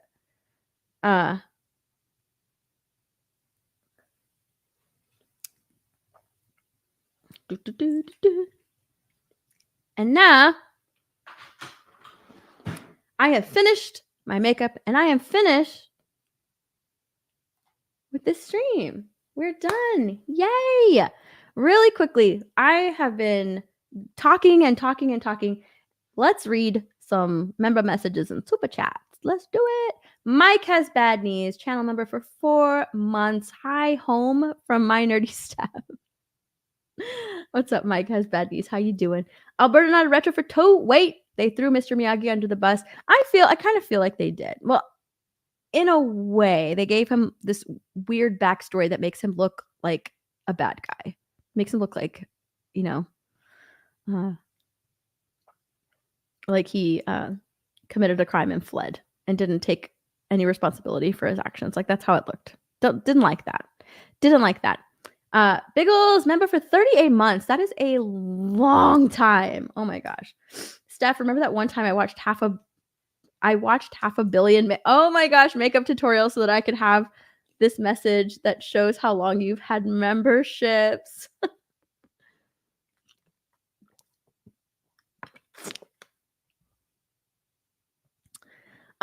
Yes, I do. I do remember that. So when I started YouTube, started doing YouTube videos, oh my gosh, I couldn't talk. Let me drink more water. When I started doing YouTube videos,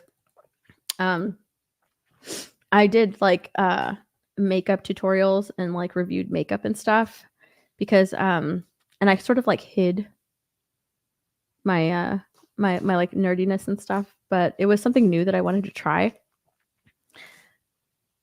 And so like those were like the main videos that I would put up. It was just something new that I wanted to try. Like I'd never really been into makeup or tried makeup or whatever. I was very much a tomboy growing up. So I was getting into it and I was thinking like, oh, you know what? I think I'll just do a YouTube channel and just play with makeup, right? Like that'll be the whole purpose of it.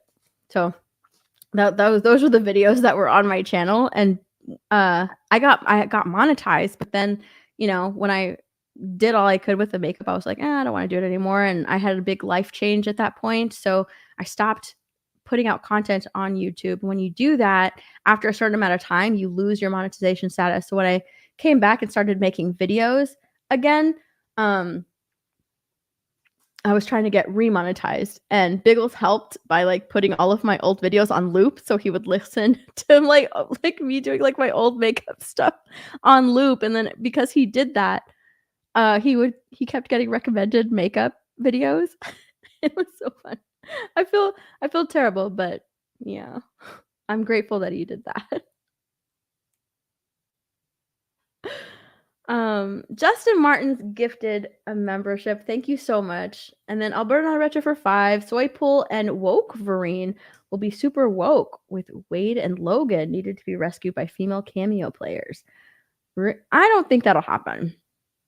I can't see that happen. I'd be actually surprised if that happened, honestly. I think that they'll, with the female character like X-23 when she comes back, maybe Lady Deadpool, and whoever else is featured in that movie, they might fight as a team, kind of like Deadpool's like Weird Avengers, right? He pulled together like this Weird Avenger team. I think they might fight as a team, but I don't know if they'll be saved. I'd be shocked if that happened.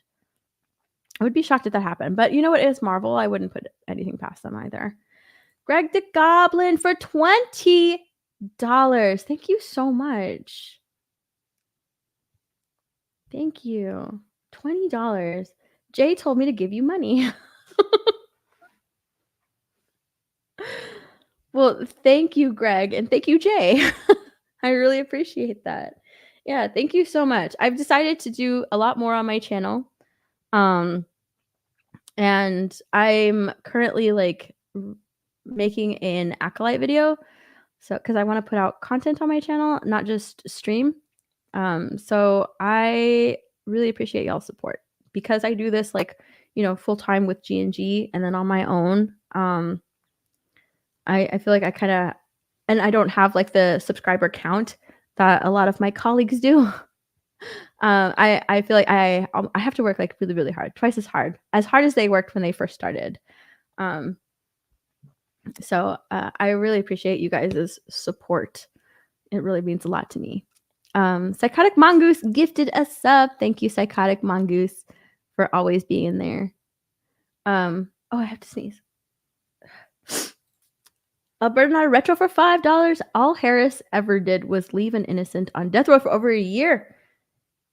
And she knew he was innocent when she did it. That is true. That is true.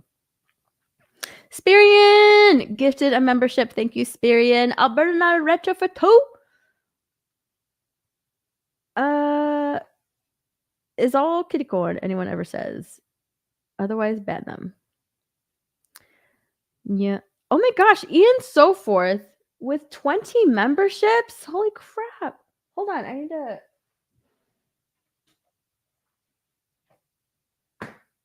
Where's my pen? Whoa. Thank you so much. I need to write your name down and put you on my wall.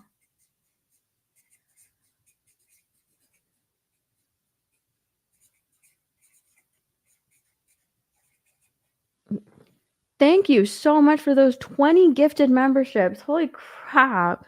I really appreciate that. Like, I really am. I'm trying to do more on my channel. So I really appreciate all of your support. Thank you so much. That's incredible. Thank you. Alberta Retro for 5. Folks like Beast and Tyson are why Big Brother programs are dying off. Guys are worried that folks will think they have ulterior motives. Well, like, I think that people have always existed. Evil people have always existed. Evil people have always existed. But my fear is that we get to a point in society where all of these evil people are normalized. Because evil people like that have always existed. And they're trying to make it normal for like making their evil intentions, what they want to do, normal. They're trying to normalize it. And that's where I think as a society, we need to push back. It doesn't matter how big or small, right? Whether it's committing a horrible crime, the most unspeakable thing to a child, or messaging inappropriate things with a child. It all needs to require the same type of energy, the same type of pushback in order to say, like, no, this will never be normal no matter how much you try to make it a thing. It's never going to be normal. Children are the most innocent in our society and they need to be protected.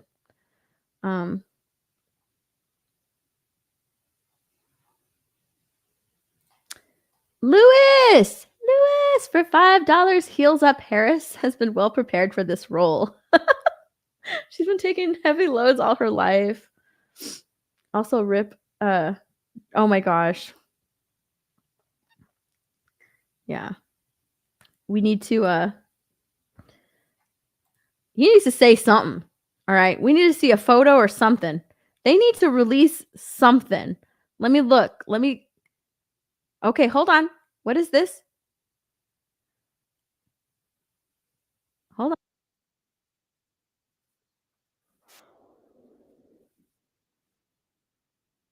Is this a phone call?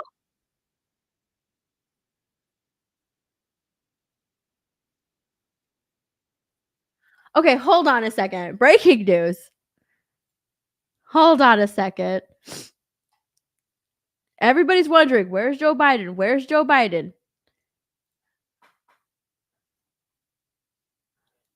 Spirian for $10. You'll be at 10K soon, Steph. Yeah, I really want to be at 10K by the end of the year. That's why I'm going to start making content. Listen to this. Listen to this. Everybody's, where is Biden? Where is Biden? Where is he at? Where is Biden? What do we get? A phone call. A phone call. Go. This is a Fox News alert. President Biden called into Kamala Harris in Wilmington, Delaware. Let's listen. Because so much more we're going to get done. And so I want to say hello to Kamala. If she can hear me, I know she's going to be speaking shortly. And I want to say to the team, embrace her. She's the best. I want to call today to thank everybody in this effort. I know yesterday's news was surprising and it's hard for you to hear, but it was the right thing to do. I know it's hard because you poured your heart and soul into me to help us win this thing, help me get this nomination, help me win the nomination, and then go on to win the presidency. But you're an amazing team. But we've got a great. I think we made the right decision. I know how hard you've worked, how many sacrifices you made, and so many of you uprooted your lives for me, and the kind of commitment few people make. If the president is well enough to make a phone call, have him make a statement to the American people explaining his decision to step down from the campaign. If he's well enough to make a phone call, why isn't he well enough to go out there in front of the American people and give a statement as to why he is stepping down? I mean, shit. People that aren't the president, that are just running for the presidency, go out there and make a statement in front of cameras, in front of reporters. Why can't Biden? What do you think? That's a call for, oh my God, Lewis. That is exactly what I was thinking when I was listening to it. That's a call from a hospital bed. That is what I was thinking. If that is in fact Joe Biden and not, AI, not somebody, putting on a voice of Joe Biden, then that is a call from a hospital bed.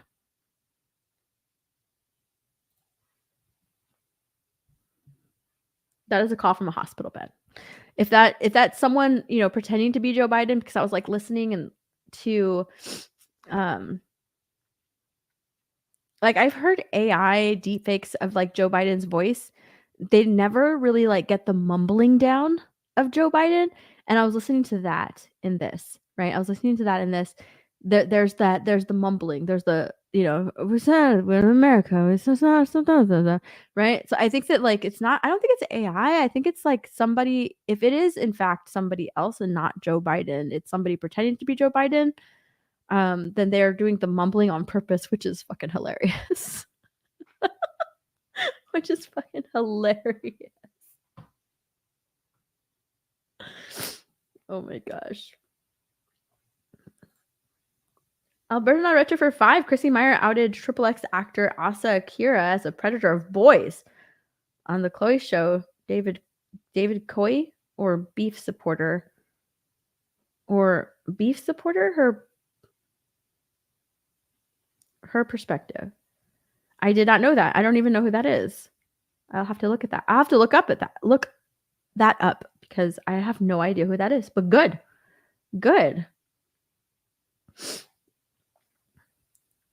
But yeah, if he is well enough to do a phone call, he is well enough to stand up there in front of the American people and make a statement.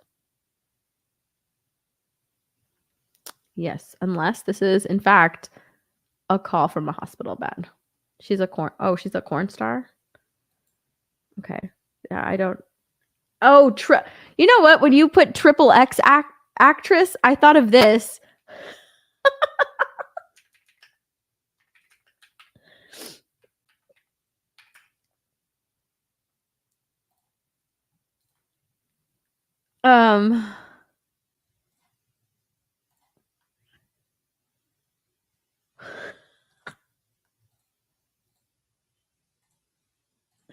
I thought of this movie.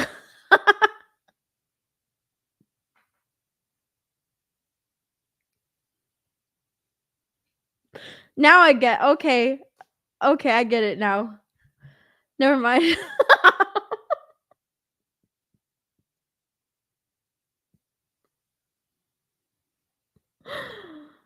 Okay, if Stunning and Brave Megatron had not said this, I would have looked up this movie and looked for her as an actress in this movie. Okay.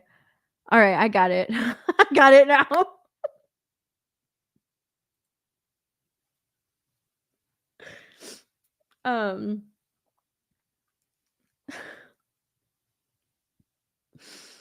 My bad.